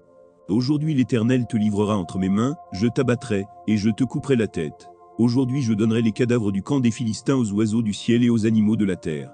Et toute la terre saura qu'Israël a un Dieu. Et toute cette multitude saura que ce n'est ni par l'épée ni par la lance que l'Éternel sauve. Car la victoire appartient à l'Éternel, et il vous livre entre nos mains. » Aussitôt que le Philistin se mit en mouvement, pour marcher au-devant de David, David courut sur le champ de bataille à la rencontre du Philistin. Il mit la main dans sa gibecière, y prit une pierre, et la lança avec sa fronde. Il frappa le Philistin au front, et la pierre s'enfonça dans le front du Philistin, qui tomba le visage contre terre. Ainsi, avec une fronde et une pierre, David fut plus fort que le Philistin. Il le terrassa, et lui ôta la vie, sans avoir d'épée à la main. Il courut, s'arrêta près du Philistin, se saisit de son épée, qu'il tira du fourreau, le tua et lui coupa la tête. Les Philistins, voyant que leur héros était mort, prirent la fuite. Et les hommes d'Israël et de Juda poussèrent des cris, et allèrent à la poursuite des Philistins, jusque dans la vallée, et jusqu'aux portes d'Écron. Les Philistins blessés à mort tombèrent dans le chemin de Charahin, jusqu'à Gath, et jusqu'à Écron. Et les enfants d'Israël revinrent de la poursuite des Philistins, et pillèrent leur camp. David prit la tête du Philistin et la porta à Jérusalem, et il mit dans sa tente les armes du Philistin. Lorsque Saül avait vu David marcher à la rencontre du Philistin, il avait dit à Abné, chef de l'armée, « De qui ce jeune homme est-il fils, Abné ?» Abné répondit, « Aussi vrai que ton âme est vivante, ô roi, je l'ignore. » « Informe-toi donc, de qui ce jeune homme est fils, dit le roi. » Et quand David fut de retour après avoir tué le Philistin, Abné le prit, et le mena devant Saül. David avait à la main la tête du Philistin. Saül lui dit, « De qui es-tu fils, jeune homme ?» Et David répondit, « Je suis fils de ton serviteur Isaïe, Bethléemite. » 1 Samuel 18. David avait achevé de parler à Saül. Et dès lors l'âme de Jonathan fut attachée à l'âme de David, et Jonathan l'aima comme son âme. Ce même jour Saül retint David, et ne le laissa pas retourner dans la maison de son père. Jonathan fit alliance avec David, parce qu'il l'aimait comme son âme. Il ôta le manteau qu'il portait, pour le donner à David, et il lui donna ses vêtements, même son épée, son arc et sa ceinture. David allait et réussissait partout où l'envoyait Saül. Il fut mis par Saül à la tête des gens de guerre, et il plaisait à tout le peuple, même aux serviteurs de Saül. Comme il revenait, lors du retour de David, après qu'il eut tué le Philistin, les femmes sortirent de toutes les villes d'Israël au devant du roi Saül, en chantant et en dansant, au son des tambourins et des triangles, et en poussant des cris de joie. Les femmes qui chantaient se répondaient les unes aux autres, et disaient, Saül a frappé ses 1000, et David ses 10 000. Saül fut très irrité, et cela lui déplut. Il dit, on en donne 10 000 à David, et c'est à moi que l'on donne les 1000. Il ne lui manque plus que la royauté. Et Saül regarda David d'un mauvais œil, à partir de ce jour, et dans la suite. Le lendemain, le mauvais esprit de Dieu saisit Saül, qui eut des transports au milieu de la maison. David jouait, comme les autres jours, et Saül avait sa lance à la main. Saül leva sa lance, disant en lui-même, je frapperai David contre la paroi. Mais David se détourna de lui 2 fois. Saül craignait la présence de David, parce que l'Éternel était avec David, et s'était retiré de lui. Il éloigna de sa personne, et il l'établit chef de 1000 hommes. David sortait et rentrait à la tête du peuple. Il réussissait dans toutes ses entreprises, et l'Éternel était avec lui. Saül, voyant qu'il réussissait toujours, avait peur de lui. Mais tout Israël et Juda aimaient David, parce qu'il sortait et rentrait à leur tête. Saül dit à David, voici, je te donnerai pour femme ma fille aînée Mérab, sers-moi seul homme avec vaillance, et soutiens les guerres de l'Éternel. Or Saül se disait, je ne veux pas mettre la main sur lui, mais que la main des Philistins soit sur lui. David répondit à Saül, qui suis-je, et qu'est-ce que ma vie, qu'est-ce que la famille de mon père en Israël, pour que je devienne le gendre du roi? Lorsqu'arriva le temps où Mérab, fille de Saül, devait être donnée à David, elle fut donnée pour femme à Adriel, de Mola. Michal, fille de Saül, aima David. On en informa Saül, et la chose lui convint. Il se disait, je la lui donnerai, afin qu'elle soit un piège pour lui, et qu'il tombe sous la main des Philistins. Et Saül dit à David pour la seconde fois, tu vas aujourd'hui devenir mon gendre. Saül donna cet ordre à ses serviteurs, parlez en confidence à David, et dites-lui, voici, le roi est bien disposé pour toi, et tous ses serviteurs t'aiment, sois maintenant le gendre du roi. Les serviteurs de Saül répétèrent ces paroles aux oreilles de David. Et David répondit, croyez-vous qu'il soit facile de devenir le gendre du roi? Moi, je suis un homme pauvre, et de peu d'importance. Les serviteurs de Saül lui rapportèrent ce qu'avait répondu David. Saül dit, vous parlerez ainsi à David, le roi ne demande point de dot, mais il désire 100 prépuces de Philistins, pour être vengé de ses ennemis. Saül avait le dessein de faire tomber David entre les mains des Philistins. Les serviteurs de Saül rapportèrent ces paroles à David, et David agréa ce qui lui était demandé, pour qu'il devînt gendre du roi. Avant le terme fixé, David se leva, partit avec ses gens, et tua 200 hommes parmi les Philistins. Il apporta leurs prépuces, et en livra au roi le nombre complet, afin de devenir gendre du roi. Alors Saül lui donna pour femme Michal, sa fille. Saül vit et comprit que l'Éternel était avec David, et Michal, sa fille, aimait David. Saül craignit de plus en plus David, et il fut toute sa vie son ennemi. Les princes des Philistins faisaient des excursions, et chaque fois qu'il sortait, David avait plus de succès que tous les serviteurs de Saül, et son nom devint très célèbre. 1 Samuel 19. Saül parla à Jonathan, son fils, et à tous ses serviteurs, de faire mourir David. Mais Jonathan, fils de Saül, qui avait une grande affection pour David, l'en informa et lui dit, Saül, mon père, cherche à te faire mourir. Sois donc sur tes gardes demain matin, reste dans un lieu retiré, et cache-toi. Je sortirai et je me tiendrai à côté de mon père dans le champ où tu seras, je parlerai de toi à mon père, je verrai ce qu'il dira, et je te le rapporterai. Jonathan parla favorablement de David à Saül, son père. Que le roi, dit-il, ne commet pas un péché à l'égard de son serviteur David, car il n'en a point commis envers toi. Au contraire, il a agi pour ton bien. Il a exposé sa vie, il a tué le Philistin, et l'Éternel a opéré une grande délivrance pour tout Israël. Tu l'as vu, et tu t'en es réjoui. Pourquoi pécherais-tu contre le sang innocent, et ferais-tu sans raison mourir David? Saül écouta la voix de Jonathan, et il jura, disant, l'Éternel est vivant. David ne mourra pas. Jonathan appela David, et lui rapporta toutes ces paroles, puis il amena auprès de Saül, en présence de qui David fut comme auparavant. La guerre continuait. David marcha contre les Philistins, et se battit avec eux, il leur fit éprouver une grande défaite, et ils s'enfuirent devant lui. Alors le mauvais esprit de l'Éternel fut sur Saül, qui était assis dans sa maison, sa lance à la main. David jouait, et Saül voulut le frapper, avec sa lance contre la paroi. Mais David se détourna de lui, et Saül frappa de sa lance la paroi. David prit la fuite, et s'échappa pendant la nuit. Saül envoya des gens vers la maison de David, pour le garder, et le faire mourir au matin. Mais Michal, femme de David, l'en informa et lui dit, si tu ne te sauves pas cette nuit, demain tu es mort. Elle le fit descendre par la fenêtre, et David s'en alla et s'enfuit. C'est ainsi qu'il échappa. Ensuite Michal prit le téraphim, qu'elle plaça dans le lit. Elle mit une peau de chèvre à son chevet, et elle l'enveloppa d'une couverture. Lorsque Saül envoya des gens pour prendre David, elle dit, il est malade. Saül les renvoya pour qu'ils le vissent, et il dit, apportez-le-moi dans son lit, afin que je le fasse mourir. Ces gens revinrent, et voici, le téraphim était dans le lit, et une peau de chèvre à son chevet. Saül dit à Michal, pourquoi m'as-tu trompé de la sorte, et as-tu laissé partir mon ennemi qui s'est échappé? Michal répondit à Saül, il m'a dit, laisse-moi aller, ou je te tue. C'est ainsi que David prit la fuite et qu'il échappa. Il se rendit auprès de Samuel à Rama, et lui raconta tout ce que Saül lui avait fait, puis il alla avec Samuel demeurer à Najoth. On le rapporta à Saül, en disant, voici, David est à Najoth, près de Rama. Saül envoya des gens pour prendre David. Ils virent une assemblée de prophètes qui prophétisaient, ayant Samuel à leur tête. L'Esprit de Dieu saisit les envoyés de Saül, et ils se mirent aussi à prophétiser eux-mêmes. On en fit rapport à Saül, qui envoya d'autres gens, et eux aussi prophétisèrent. Il en envoya encore pour la 3e fois, et ils prophétisèrent également. Alors Saül alla lui-même à Rama. Arrivé à la grande citerne qui est à Sékou, il demanda, où sont Samuel et David? On lui répondit, ils sont à Najoth, près de Rama. Et il se dirigea vers Najoth, près de Rama. L'Esprit de Dieu fut aussi sur lui, et Saül continua son chemin en prophétisant, jusqu'à son arrivée à Najoth, près de Rama. Il ôta ses vêtements, et il prophétisa aussi devant Samuel, et il se jeta nu par terre, tout ce jour-là, et toute la nuit. C'est pourquoi l'on dit, Saül est-il aussi parmi les prophètes? 1 Samuel 20. David s'enfuit de Najoth, près de Rama. Il alla trouver Jonathan, et dit, qu'ai-je fait? Quel est mon crime, quel est mon péché aux yeux de ton père, pour qu'il en veuille à ma vie? Jonathan lui répondit, loin de là, tu ne mourras point. Mon père ne fait aucune chose, grande ou petite, sans m'en informer. Pourquoi donc mon père me cacherait-il celle-là? Il n'en est rien. David dit encore, en jurant, ton père sait bien que j'ai trouvé grâce à tes yeux, et il aura dit, que Jonathan ne le sache pas, cela lui ferait de la peine. Mais l'Éternel est vivant, et ton âme est vivante. Il n'y a qu'un pas entre moi et la mort. Jonathan dit à David, je ferai pour toi ce que tu voudras. Et David lui répondit, voici, c'est demain la nouvelle lune, et je devrais m'asseoir, avec le roi pour manger. Laisse-moi aller, et je me cacherai dans les champs, jusqu'au soir du 3e jour.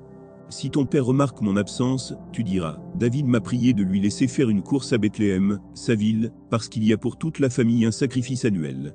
Et s'il dit, c'est bien, ton serviteur alors n'a rien à craindre, mais si la colère s'empare de lui, sache que le mal est résolu de sa part.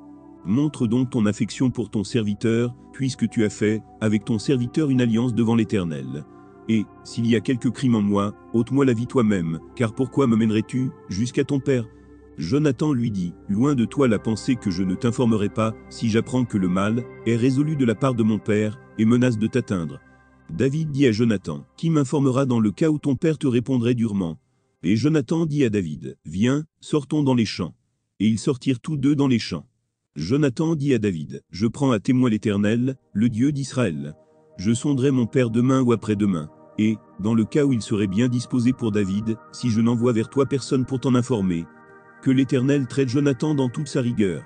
Dans le cas où mon père trouverait bon de te faire du mal, je t'informerai aussi, et je te laisserai partir, afin que tu t'en ailles en paix, et que l'Éternel soit avec toi, comme il a été avec mon père. Si je dois vivre encore, veuille user envers moi de la bonté de l'Éternel. Et si je meurs, ne retire jamais ta bonté envers ma maison, pas même lorsque l'Éternel retranchera chacun des ennemis de David de dessus la face de la terre. Car Jonathan a fait alliance avec la maison de David, que l'Éternel tire vengeance des ennemis de David. Jonathan protesta encore auprès de David de son affection pour lui, car il l'aimait comme son âme. Jonathan lui dit, c'est demain la nouvelle lune, on remarquera ton absence, car ta place sera vide. Tu descendras le 3e jour, jusqu'au fond du lieu, où tu t'étais caché le jour de l'affaire, et tu resteras près de la pierre des ailes. Je tirerai 3 flèches du côté de la pierre, comme si je visais un but. Et voici, j'enverrai un jeune homme, et je lui dirai, va, trouve les flèches. Si je lui dis, voici, les flèches sont en deçà de toi, prends-les. Alors viens, car il y a paix pour toi, et tu n'as rien à craindre, l'Éternel est vivant. Mais si je dis au jeune homme, voici, les flèches sont au-delà de toi, alors va-t'en, car l'Éternel te renvoie. L'Éternel est à jamais témoin de la parole que nous nous sommes donnée l'un à l'autre. David se cacha dans les champs. C'était la nouvelle lune, et le roi prit place au festin pour manger. Le roi s'assit comme à l'ordinaire sur son siège contre la paroi, Jonathan se leva, et Abné s'assit à côté de Saül, mais la place de David resta vide. Saül ne dit rien ce jour-là, car, pensa-t-il, c'est par hasard, il n'est pas pur, certainement il n'est pas pur. Le lendemain, second jour de la nouvelle lune, la place de David était encore vide. Et Saül dit à Jonathan, son fils, pourquoi le fils d'Isaïe n'a-t-il paru au repas ni hier ni aujourd'hui? Jonathan répondit à Saül, David m'a demandé la permission d'aller à Bethléem. Il a dit, laisse-moi aller, je te prie, car nous avons dans la ville un sacrifice de famille, et mon frère me l'a fait savoir. Si donc j'ai trouvé grâce à tes yeux, permets que j'aille en hâte voir mes frères. C'est pour cela qu'il n'est point venu à la table du roi. Alors la colère de Saül s'enflamma contre Jonathan, et il lui dit, fils pervers et rebelle, ne sais-je pas que tu as pour ami le fils d'Isaïe, à ta honte et à la honte de ta mère? Car aussi longtemps que le fils d'Isaïe sera vivant sur la terre, il n'y aura point de sécurité ni pour toi ni pour ta royauté. Et maintenant, envoie le chercher, et qu'on me l'amène, car il est digne de mort. Jonathan répondit à Saül, son père, et lui dit, pourquoi le ferait-on mourir? Qu'a-t-il fait? Et Saül dirigea sa lance contre lui, pour le frapper. Jonathan comprit que c'était chose résolue chez son père que de faire mourir David. Il se leva de table dans une ardente colère, et ne participa point au repas, le second jour de la nouvelle lune, car il était affligé à cause de David, parce que son père l'avait outragé. Le lendemain matin, Jonathan alla dans les champs au lieu convenu avec David, et il était accompagné d'un petit garçon. Il lui dit, cours, trouve les flèches que je vais tirer. Le garçon courut, et Jonathan tira une flèche qui le dépassa. Lorsqu'il arriva au lieu où était la flèche que Jonathan avait tirée, Jonathan cria derrière lui, la flèche n'est-elle pas plus loin que toi? Il lui cria encore, vite, hâte-toi, ne t'arrête pas. Et le garçon de Jonathan ramassa les flèches, et revint vers son maître. Le garçon ne savait rien. Jonathan et David seuls comprenaient la chose. Jonathan remit ses armes à son garçon, et lui dit, va, porte-les à la ville. Après le départ du garçon, David se leva du côté du midi, puis se jeta le visage contre terre, et se prosterna 3 fois. Les 2 amis s'embrassèrent et pleurèrent ensemble, David surtout fondit en larmes. Et Jonathan dit à David, va en paix, maintenant que nous avons juré l'un et l'autre, au nom de l'Éternel, en disant, que l'Éternel soit à jamais entre moi et toi, entre ma postérité et ta postérité. David se leva, et s'en alla, et Jonathan rentra dans la ville. 1 Samuel 21. David se rendit à Nob, vers le sacrificateur Achimélec, qui accourut effrayé au-devant de lui et lui dit, pourquoi es-tu seul, et n'y a-t-il personne avec toi? David répondit au sacrificateur Achimélec, le roi m'a donné un ordre, et m'a dit, que personne ne sache rien de l'affaire pour laquelle je t'envoie, et de l'ordre que je t'ai donné. J'ai fixé un rendez-vous à mes gens. Maintenant qu'as-tu sous la main? Donne-moi 5 pains, ou ce qui se trouvera. Le sacrificateur répondit à David, je n'ai pas de pain ordinaire sous la main, mais il y a du pain consacré, si du moins tes gens se sont abstenus de femmes. David répondit au sacrificateur, nous nous sommes abstenus de femmes depuis 3 jours que je suis parti, et tous mes gens sont purs. D'ailleurs, si c'est là un acte profane, il sera certainement aujourd'hui sanctifié par celui qui en sera l'instrument. Alors le sacrificateur lui donna du pain consacré, car il n'y avait là d'autre pain que du pain de proposition, qu'on avait ôté de devant l'Éternel pour le remplacer, par du pain chaud au moment où on l'avait pris. Là, ce même jour, un homme d'entre les serviteurs de Saül se trouvait enfermé devant l'Éternel. C'était un Édomite, nommé Doeg, chef des bergers de Saül. David dit à Achimélec, n'as-tu pas sous la main une lance ou une épée? Car je n'ai pris avec moi ni mon épée ni mes armes, parce que l'ordre du roi était pressant. Le sacrificateur répondit, voici l'épée de Goliath, le Philistin, que tu as tué dans la vallée des Térébintes. Elle est enveloppée dans un drap, derrière les faux. Si tu veux la prendre, prends-la, car il n'y en a pas d'autre ici. Et David dit, il n'y en a point de pareil, donne-la-moi. David se leva, et s'enfuit le même jour loin de Saül. Il arriva chez Achish, roi de Gath.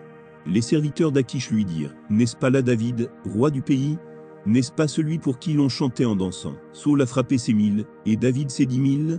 David prit à cœur ces paroles, et il eut une grande crainte d'Achish, roi de Gath. Il se montra comme fou à leurs yeux, et fit devant eux des extravagances. Il faisait des marques sur les battants des portes, et il laissait couler sa salive sur sa barbe.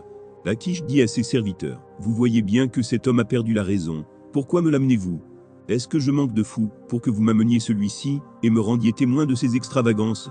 Faut-il qu'il entre dans ma maison? 1 Samuel 22. David partit de là, et se sauva dans la caverne d'Adulam. Ses frères et toute la maison de son père la prirent, et ils descendirent vers lui. Tous ceux qui se trouvaient dans la détresse, qui avaient des créanciers, ou qui étaient mécontents, se rassemblèrent auprès de lui, et il devint leur chef. Ainsi se joignirent à lui environ 400 hommes. De là David s'en alla à Mitzpé dans le pays de Moab. Il dit au roi de Moab, permets, je te prie, à mon père et à ma mère de se retirer chez vous, jusqu'à ce que je sache ce que Dieu fera de moi. Et il les conduisit devant le roi de Moab, et ils demeurèrent avec lui tout le temps que David fut dans la forteresse. Le prophète Gad dit à David, ne reste pas dans la forteresse, va-t'en, et entre dans le pays de Juda. Et David s'en alla, et parvint à la forêt de Héret. Saul apprit que l'on avait des renseignements sur David, et sur ses gens. Saul était assis sous le tamarisque, à Gibi, sur la hauteur. Il avait sa lance à la main, et tous ses serviteurs se tenaient près de lui. Et Saul dit à ses serviteurs, qui se tenaient près de lui, « Écoutez, Benjamites, le fils d'Isaïe vous donnera-t-il à tous des champs et des vignes? Fera-t-il de vous tous des chefs de mille et des chefs de cent? Sinon, pourquoi avez-vous tous conspiré contre moi, et n'y a-t-il personne qui m'informe de l'alliance de mon fils avec le fils d'Isaïe? Pourquoi n'y a-t-il personne de vous qui souffre à mon sujet, et qui m'avertisse que mon fils a soulevé mon serviteur contre moi, afin qu'il me dressât des embûches, comme il le fait aujourd'hui ?» Doeg, l'Édomite, qui se trouvait aussi parmi les serviteurs de Saul, répondit, « J'ai vu le fils d'Isaïe venir à Nob, auprès d'Achimélec, fils d'Achitub.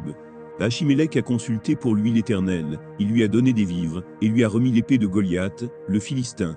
Le roi envoya chercher Achimélec, fils d'Achitub, le sacrificateur, et toute la maison de son père, les sacrificateurs qui étaient à Nob. Ils se rendirent tous vers le roi. Saul dit, « Écoute, fils d'Achitub. » Il répondit, « Me voici, mon seigneur. » Saul lui dit, « Pourquoi avez-vous conspiré contre moi, toi et le fils d'Isaïe?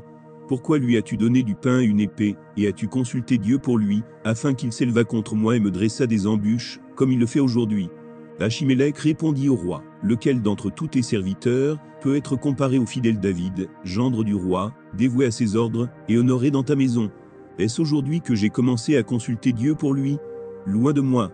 Que le roi ne mette rien à la charge de son serviteur ni de personne de la maison de mon père, car ton serviteur ne connaît de tout ceci aucune chose, petite ou grande. » Le roi dit, « Tu mourras, Achimélec, toi et toute la maison de ton père. » Et le roi dit aux coureurs, qui se tenaient près de lui, « Tournez-vous, et mettez à mort les sacrificateurs de l'Éternel, car ils sont d'accord avec David, ils ont bien su qu'il s'enfuyait, et ils ne m'ont point averti. » Mais les serviteurs du roi ne voulurent pas avancer la main pour frapper les sacrificateurs de l'Éternel.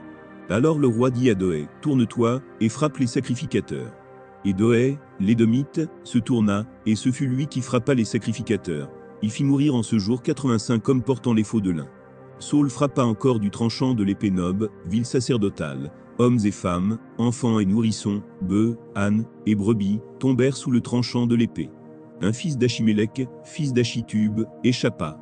Son nom était Abiatar. Il s'enfuit auprès de David, et lui rapporta que Saul avait tué les sacrificateurs de l'Éternel. David dit à Abiatar, « J'ai bien pensé ce jour même que Doeg, l'Édomite, se trouvant là, ne manquerait pas d'informer Saul. C'est moi qui suis cause de la mort de toutes les personnes de la maison de ton père. Reste avec moi, ne crains rien, car celui qui cherche ma vie cherche la tienne. Près de moi tu seras bien gardé. » 1 Samuel 23. On vint dire à David, « Voici, les Philistins ont attaqué Keïla, et ils pillent les airs. » David consulta l'Éternel, en disant, « Irai-je, et battrai-je ces Philistins ?» Et l'Éternel lui répondit, « Va, tu battras les Philistins, et tu délivreras Keïla. » Mais les gens de David lui dirent, « Voici, nous ne sommes pas sans crainte ici même en Juda, que sera-ce si nous allons à Keïla contre les troupes des Philistins ?» David consulta encore l'Éternel. Et l'Éternel lui répondit, « Lève-toi, descends à Keïla, car je livre les Philistins entre tes mains. » David alla donc avec ses gens à Keïla, et il se battit contre les Philistins. Il emmena leur bétail, et leur fit éprouver une grande défaite. Ainsi David délivra les habitants de Keïla. Lorsqu'Abiatar, fils d'Achimélec, s'enfuit vers David à Keïla, il descendit ayant en main les faux. Saul fut informé de l'arrivée de David à Keïla, et il dit, « Dieu le livre entre mes mains, car il est venu s'enfermer dans une ville qui a des portes et des barres. » Et Saul convoqua tout le peuple à la guerre, afin de descendre à Keïla, et d'assiéger David et ses gens.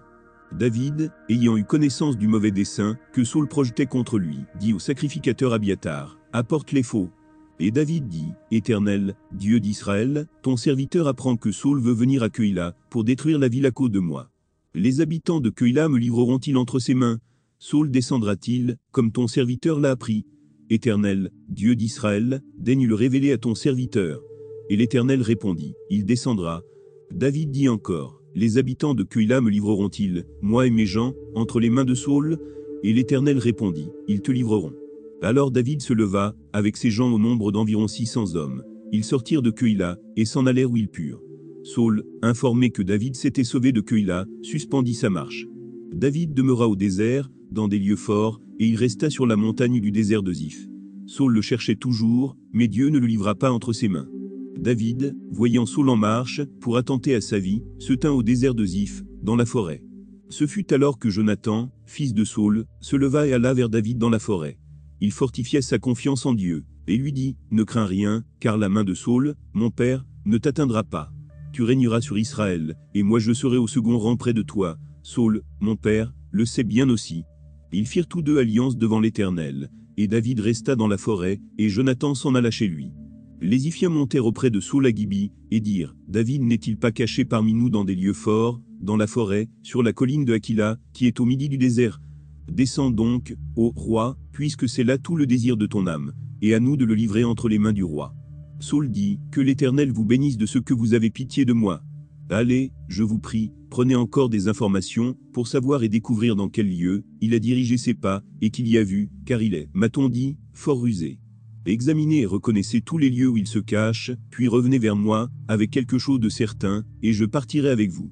S'il est dans le pays, je le chercherai parmi tous les milliers de Juda. » Ils se levèrent donc, et allèrent à Ziph avant Saül. David et ses gens étaient au désert de Man, dans la plaine au midi du désert. Saül partit avec ses gens à la recherche de David. Et l'on en informa David, qui descendit le rocher, et resta dans le désert de Man. Saül, l'ayant appris, poursuivit David au désert de Man. Saül marchait d'un côté de la montagne, et David avec ses gens de l'autre côté de la montagne. David fuyait précipitamment, pour échapper à Saül. Mais déjà Saül, et ses gens entouraient David, et les siens pour s'emparer d'eux, lorsqu'un messager vint dire à Saül, « Hâte-toi de venir, car les Philistins ont fait invasion dans le pays. » Saül cessa de poursuivre David, et il s'en retourna pour aller à la rencontre des Philistins. C'est pourquoi l'on appela ce lieu Séla à Maclekot. 1 Samuel 24. De là David monta vers les lieux forts d'Engedi, où il demeura. Lorsque Saül fut revenu de la poursuite des Philistins, on vint lui dire, « Voici, David est dans le désert d'Engedi. » Saül prit 3000 hommes d'élite sur tout Israël, et il alla chercher David, et ses gens, jusque sur les rochers des boucs sauvages. Il arriva à des parcs de brebis, qui étaient près du chemin, et là se trouvait une caverne, où il entra pour se couvrir les pieds. David et ses gens étaient au fond de la caverne. Les gens de David lui dirent, « Voici le jour où l'Éternel te dit, je livre ton ennemi entre tes mains, traite-le comme bon te semblera. » David se leva, et coupa doucement le pan du manteau de Saül. Après cela le cœur lui battit, parce qu'il avait coupé le pan du manteau de Saül.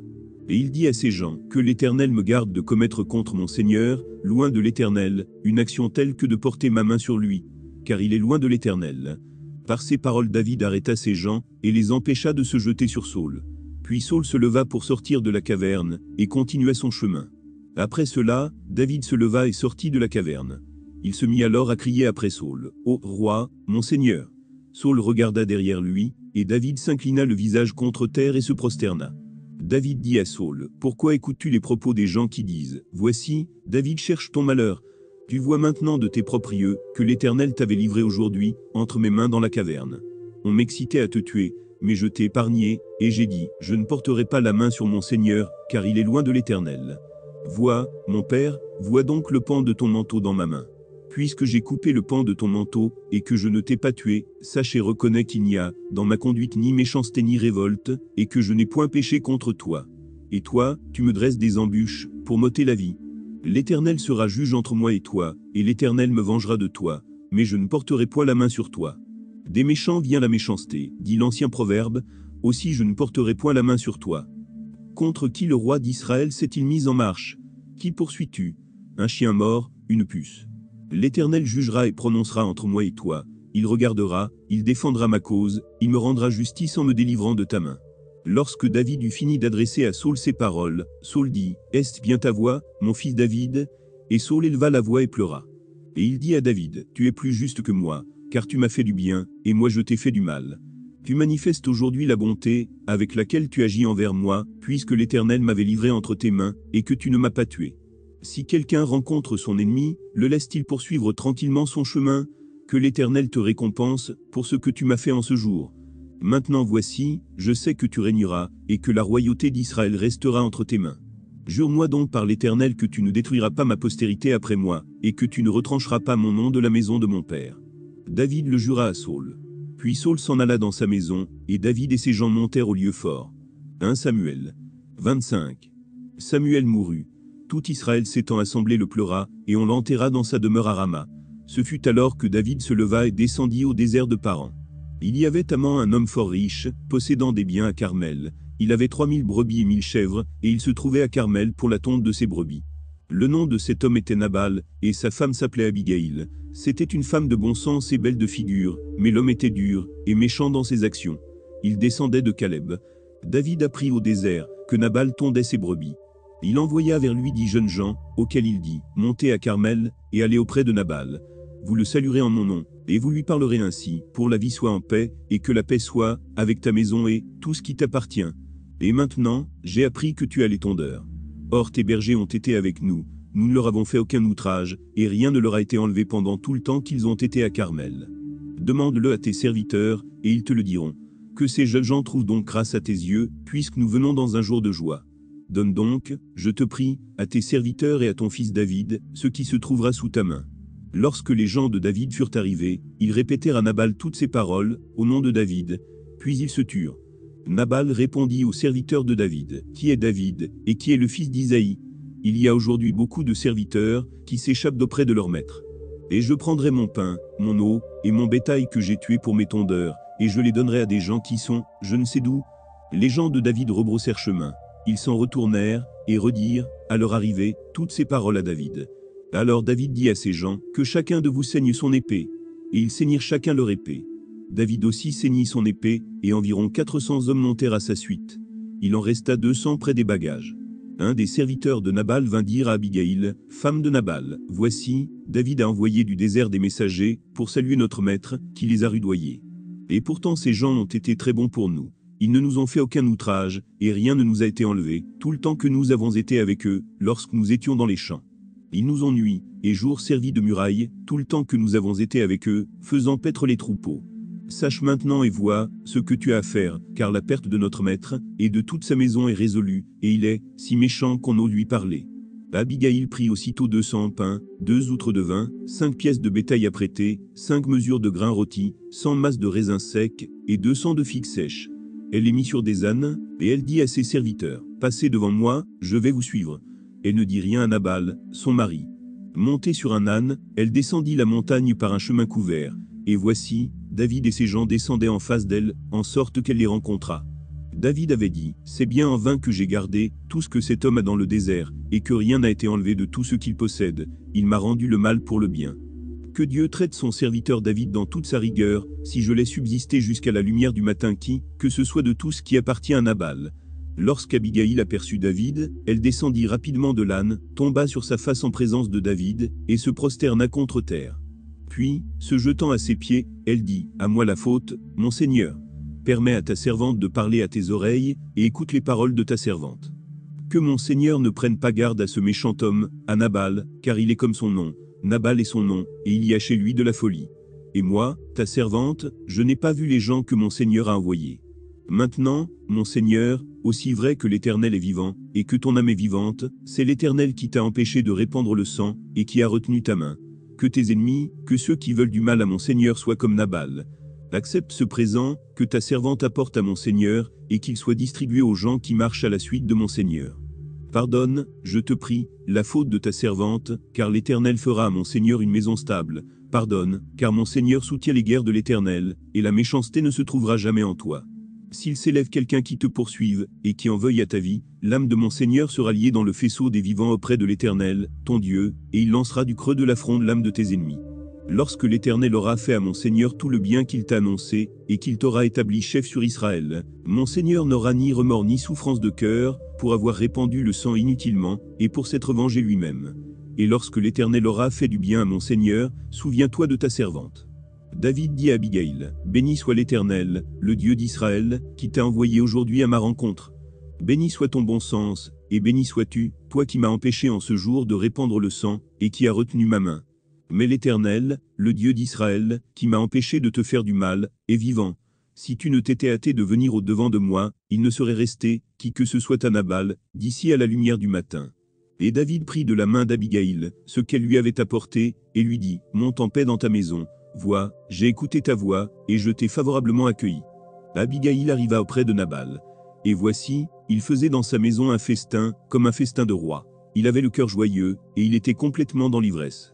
Elle ne lui dit aucune chose, petite ou grande, jusqu'à la lumière du matin. Mais le matin, l'ivresse de Nabal s'étant dissipée, sa femme lui raconta ce qui s'était passé. le cœur de Nabal reçut un coup mortel, et devint comme une pierre. Environ 10 jours après, l'Éternel frappa Nabal, et il mourut. David apprit que Nabal était mort, et il dit, « Béni soit l'Éternel, qui a défendu ma cause dans l'outrage que m'a fait Nabal, et qui a empêché son serviteur de faire le mal.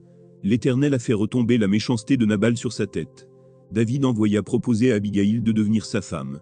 Les serviteurs de David arrivèrent chez Abigaïl à Carmel, et lui parlèrent ainsi, « David nous a envoyés vers toi, afin de te prendre pour sa femme. » Elle se leva, se prosterna le visage contre terre, et dit, « Voici, ta servante sera une esclave, pour laver les pieds des serviteurs de mon Seigneur. » Et aussitôt Abigaïl partit, montée sur un âne, et accompagnée de 5 jeunes filles. Elle suivit les messagers de David, et elle devint sa femme. David avait aussi pris Achinoam de Jizril, et toutes les deux furent ses femmes. Et Saül avait donné sa fille Michal, femme de David, à Palti de Galim, fils de Laïch. 1 Samuel 26. Les Iphiens allèrent auprès de Saül à Gibi, et dirent, « David n'est-il pas caché sur la colline de Hakila, en face du désert ?» Saül se leva et descendit au désert de Ziph, avec 3000 hommes de l'élite d'Israël, pour chercher David dans le désert de Ziph. Il campa sur la colline de Hakila, en face du désert, près du chemin. David était dans le désert, et s'étant aperçu que Saül marchait à sa poursuite au désert, il envoya des espions, et apprit avec certitude que Saül était arrivé. Alors David se leva et vint au lieu où Saül était campé, et il vit la place où couchait Saül, avec Abné, fils de Né, chef de son armée. Saül couchait au milieu du camp, et le peuple campait autour de lui. David prit la parole, et s'adressant à Achimélec, Étien, et à Abishai, fils de Tseruja et frère de Joab, il dit, « Qui veut descendre avec moi dans le camp vers Saül ?» Et Abishai répondit, « Moi, je descendrai avec toi. » David et Abishai allèrent de nuit vers le peuple. Et voici, Saül était couché, et dormait au milieu du camp, et sa lance était fixée en terre à son chevet. Abné et le peuple étaient couchés autour de lui. Abishai dit à David, « Dieu livre aujourd'hui ton ennemi entre tes mains. Laisse-moi, je te prie, le frapper de ma lance, et le clouer en terre d'un seul coup, pour que je n'aie pas à y revenir. » Mais David dit à Abishai, « Ne le détruis pas, car qui pourrait impunément porter la main sur loin de l'Éternel ?» Et David dit, « L'Éternel est vivant. C'est à l'Éternel seul à le frapper, soit que son jour vienne et qu'il meure, soit qu'il descende sur un champ de bataille, et qu'il y périsse. Loin de moi, par l'Éternel, de porter la main sur loin de l'Éternel. Prends seulement la lance, qui est à son chevet, avec la cruche d'eau, et allons-nous-en. » David prit donc la lance, et la cruche d'eau, qui était au chevet de Saül, et ils s'en allèrent. Personne de Lévini ne s'aperçut de rien, et personne ne se réveilla, car ils dormaient tous d'un profond sommeil, dans lequel l'Éternel les avait plongés. David passa de l'autre côté, et s'arrêta au loin sur le sommet de la montagne, à une grande distance du camp. Et il cria au peuple et à Abné, fils de Né, « Ne répondras-tu pas, Abné ?» Abné répondit, « Qui es-tu, toi qui pousses des cris vers le roi ?» Et David dit à Abné, « N'es-tu pas un homme? Et qui est ton pareil en Israël? Pourquoi donc n'as-tu pas gardé le roi, ton maître? Car quelqu'un du peuple est venu pour tuer le roi, ton maître. Ce que tu as fait là n'est pas bien. L'Éternel est vivant. Vous méritez la mort, pour n'avoir pas veillé sur votre maître, sur loin de l'Éternel. Regarde maintenant où sont la lance du roi et la cruche d'eau, qui était à son chevet. » Saül reconnut la voix de David, et dit, « Est-ce bien ta voix, mon fils David ?» Et David répondit, « C'est ma voix, ô roi, mon Seigneur. » Et il dit, « Pourquoi mon Seigneur poursuit-il son serviteur? Qu'ai-je fait, et de quoi suis-je coupable? Que le roi, mon Seigneur, daigne maintenant écouter les paroles de son serviteur. Si c'est l'Éternel qui t'excite contre moi, qu'il agrée le parfum d'une offrande. Mais si ce sont des hommes, qu'ils soient maudits devant l'Éternel, puisqu'ils me chassent aujourd'hui pour me détacher de l'héritage de l'Éternel, et qu'ils me disent, va servir des dieux étrangers. Oh, que mon sang ne tombe pas en terre loin de la face de l'Éternel. Car le roi d'Israël s'est mis en marche, pour chercher une puce, comme on chasserait une perdrix dans les montagnes. » Saül dit, « J'ai péché. Reviens, mon fils David, car je ne te ferai plus de mal, puisqu'en ce jour, ma vie a été précieuse à tes yeux. J'ai agi comme un insensé, et j'ai fait une grande faute. » David répondit, « Voici la lance du roi, que l'un de tes gens vienne la prendre. L'Éternel rendra à chacun selon sa justice et sa fidélité, car l'Éternel t'avait livré aujourd'hui entre mes mains, et je n'ai pas voulu porter la main sur loin de l'Éternel.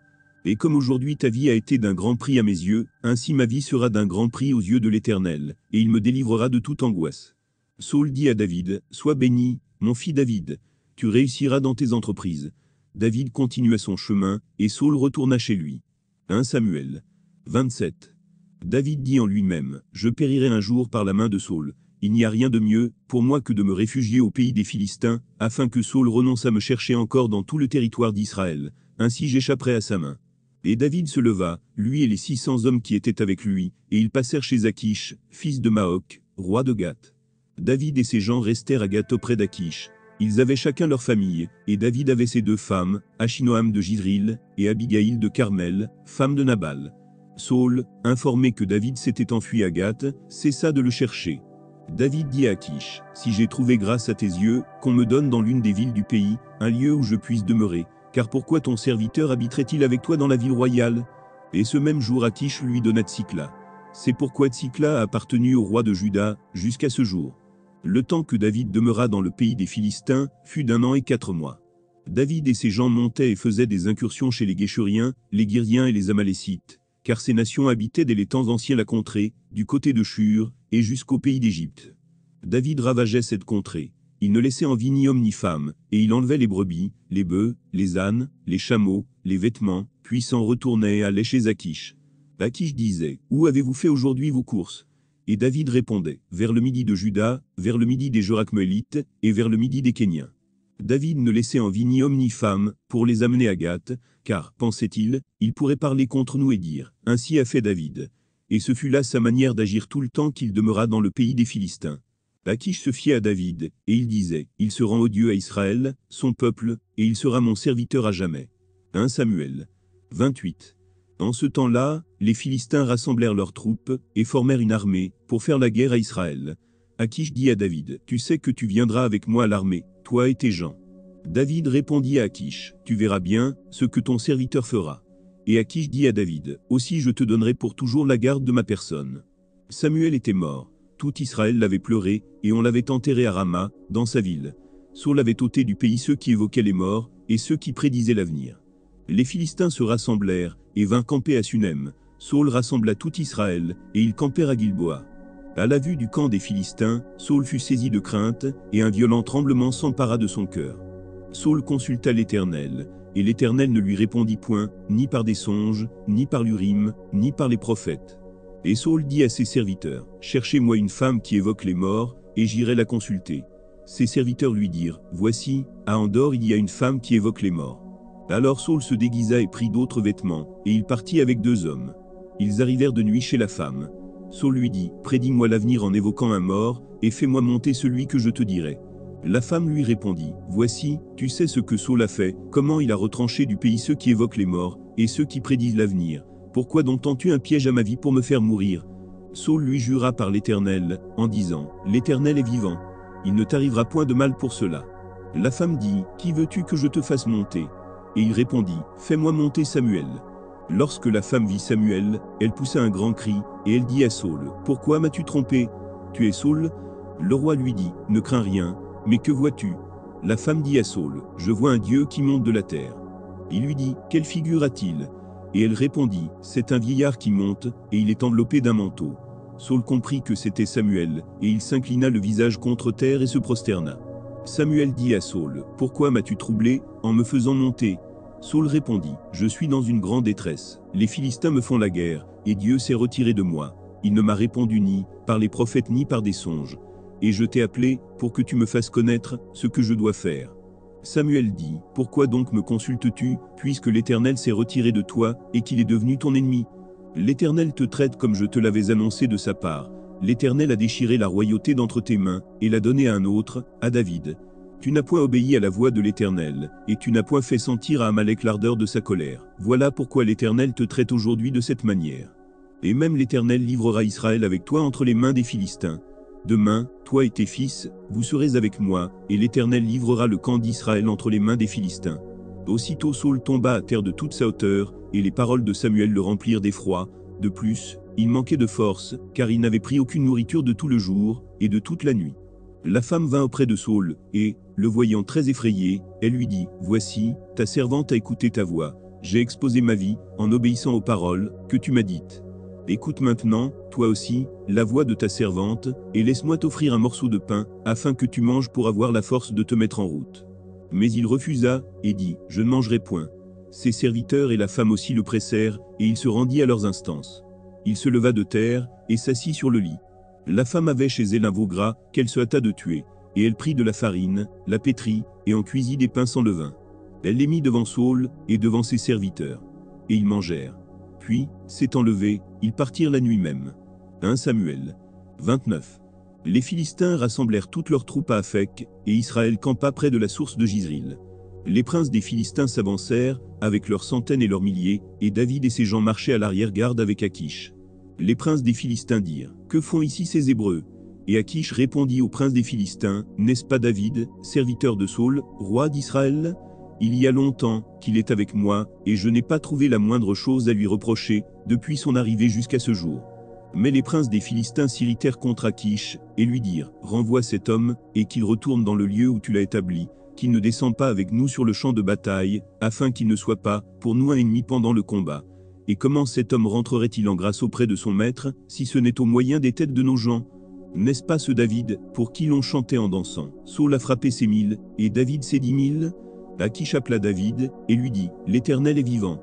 Tu es un homme droit, et j'aime à te voir aller et venir avec moi dans le camp, car je n'ai rien trouvé de mauvais en toi depuis ton arrivée auprès de moi, jusqu'à ce jour. Mais tu ne plais pas au prince.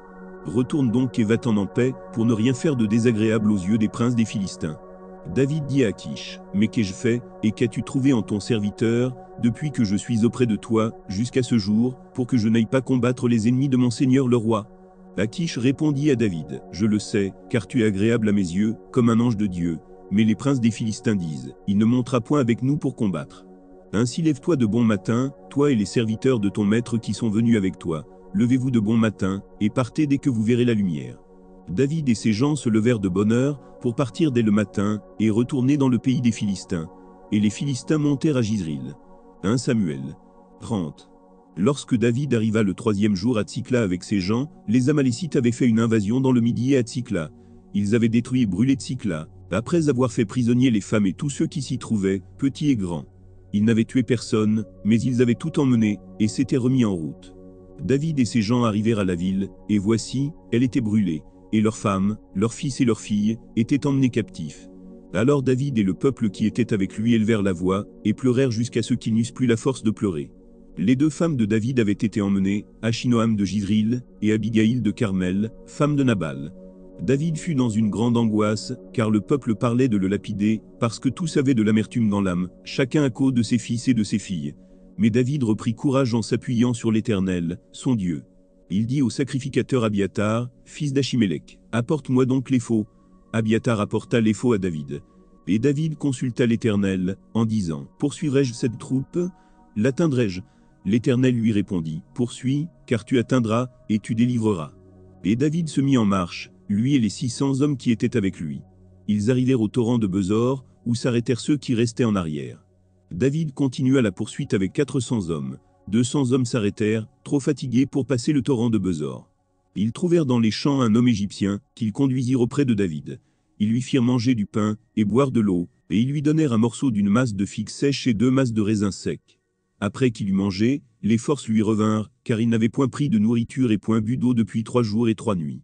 David lui dit, « À qui es-tu, et d'où es-tu » Il répondit, « Je suis un garçon égyptien, au service d'un homme amalécite, et voilà 3 jours, que mon maître m'a abandonné, parce que j'étais malade. Nous avons fait une invasion dans le Midi des Kérétiens, sur le territoire de Juda, et au Midi de Caleb, et nous avons brûlé Tsikla. » David lui dit, « Veux-tu me faire descendre vers cette troupe ?» Et il répondit, « Jure-moi par le nom de Dieu, que tu ne me tueras pas, et que tu ne me livreras pas à mon maître, et je te ferai descendre vers cette troupe. » Il lui servit ainsi de guide. Et voici, les Amalécites étaient répandus sur toute la contrée, mangeant, buvant et dansant, à cause du grand butin, qu'ils avaient enlevé du pays des Philistins et du pays de Juda. David les battit depuis l'aube du jour, jusqu'au soir du lendemain, et aucun d'eux n'échappa, excepté 400 jeunes hommes, qui montèrent sur des chameaux et s'enfuirent. David sauva tout ce que les Amalécites avaient pris, et il délivra aussi ces 2 femmes. Il ne leur manqua personne, ni petit ni grand, ni fils ni fille, ni aucune chose du butin, ni rien de ce qu'on leur avait enlevé. David ramena tout. Et David prit tout le menu et le gros bétail, et ceux qui conduisaient ce troupeau, et marchaient à sa tête disaient, « C'est ici le butin de David. » David arriva auprès des 200 hommes, qui avaient été trop fatigués pour le suivre, et qu'on avait laissés au torrent de Besor. Ils s'avancèrent à la rencontre de David et du peuple qui était avec lui. David s'approcha d'eux, et leur demanda comment ils se trouvaient. Tous les hommes méchants et vils, parmi les gens qui étaient allés avec David prirent la parole et dirent, « Puisqu'ils ne sont pas venus avec nous, nous ne leur donnerons rien du butin que nous avons sauvé, sinon à chacun, sa femme et ses enfants, qui les emmènent, et s'en aillent. » Mais David dit, n'agissez pas ainsi, mes frères, au sujet de ce que l'Éternel nous a donné, car il nous a gardés, et il a livré entre nos mains la troupe qui était venue contre nous. Et qui vous écouterait dans cette affaire? La part doit être la même pour celui qui est descendu sur le champ de bataille, et pour celui qui est resté près des bagages. Ensemble ils partageront. Il en fut ainsi dès ce jour, et dans la suite, et l'on a fait de cela, jusqu'à ce jour, une loi et une coutume en Israël. De retour à Tsikla, David envoya une partie du butin aux anciens de Juda, à ses amis, en leur adressant ces paroles. Voici pour vous un présent sur le butin des ennemis de l'Éternel. Il fit ainsi des envois à ceux de Bethel, à ceux de Ramoth du Midi, à ceux de Jatir, à ceux d'Aroer, à ceux de Siphmoth, à ceux d'Eshtemoa, à ceux de Rakal, à ceux des villes des Jorakmelites, à ceux des villes des Kéniens, à ceux de Horma, à ceux de Korachan, à ceux d'Atak, à ceux d'Hébron, et dans tous les lieux que David et ses gens avaient parcourus. 1 Samuel 31. Les Philistins livrèrent bataille à Israël, et les hommes d'Israël prirent la fuite devant les Philistins, et tombèrent morts sur la montagne de Gilboa. Les Philistins poursuivirent Saul et ses fils, et tuèrent Jonathan, Abinadab, et Malkishua, fils de Saul. L'effort du combat porta sur Saul, les archers l'atteignirent, et le blessèrent grièvement. Saul dit alors à celui qui portait ses armes, « Tire ton épée, et m'en transperce, de peur que ces incirconcis ne viennent me percer, et me faire subir leurs outrages. » Celui qui portait ses armes ne voulut pas, car il était saisi de crainte. Et Saul prit son épée, et se jeta dessus. Celui qui portait les armes de Saul, le voyant mort, se jeta aussi sur son épée, et mourut avec lui. Ainsi périrent en même temps, dans cette journée, Saul et ses 3 fils, celui qui portait ses armes, et tous ses gens. Ceux d'Israël qui étaient de ce côté de la vallée et de ce côté du Jourdain, ayant vu que les hommes d'Israël s'enfuyaient et que Saul et ses fils étaient morts, abandonnèrent leur ville, pour prendre aussi la fuite. Et les Philistins allèrent s'y établir. Le lendemain, les Philistins vinrent pour dépouiller les morts, et ils trouvèrent Saul, et ses 3 fils tombés sur la montagne de Gilboa. Ils coupèrent la tête de Saul, et enlevèrent ses armes. Puis ils firent annoncer ces bonnes nouvelles par tout le pays des Philistins dans les maisons de leurs idoles, et parmi le peuple. Ils mirent les armes de Saul dans la maison des Astartés, et ils attachèrent son cadavre sur les murs de Beth-Shan. Lorsque les habitants de Jabé en Galaad apprirent comment les Philistins avaient traité Saul, tous les vaillants hommes se levèrent, et, après avoir marché toute la nuit, ils arrachèrent des murs de Beth-Shan, le cadavre de Saul, et ceux de ses fils. Puis ils revinrent à Jabé, où ils les brûlèrent. Ils prirent leurs os, et les enterrèrent sous le tamaris à Jabé. Et ils jeûnèrent 7 jours.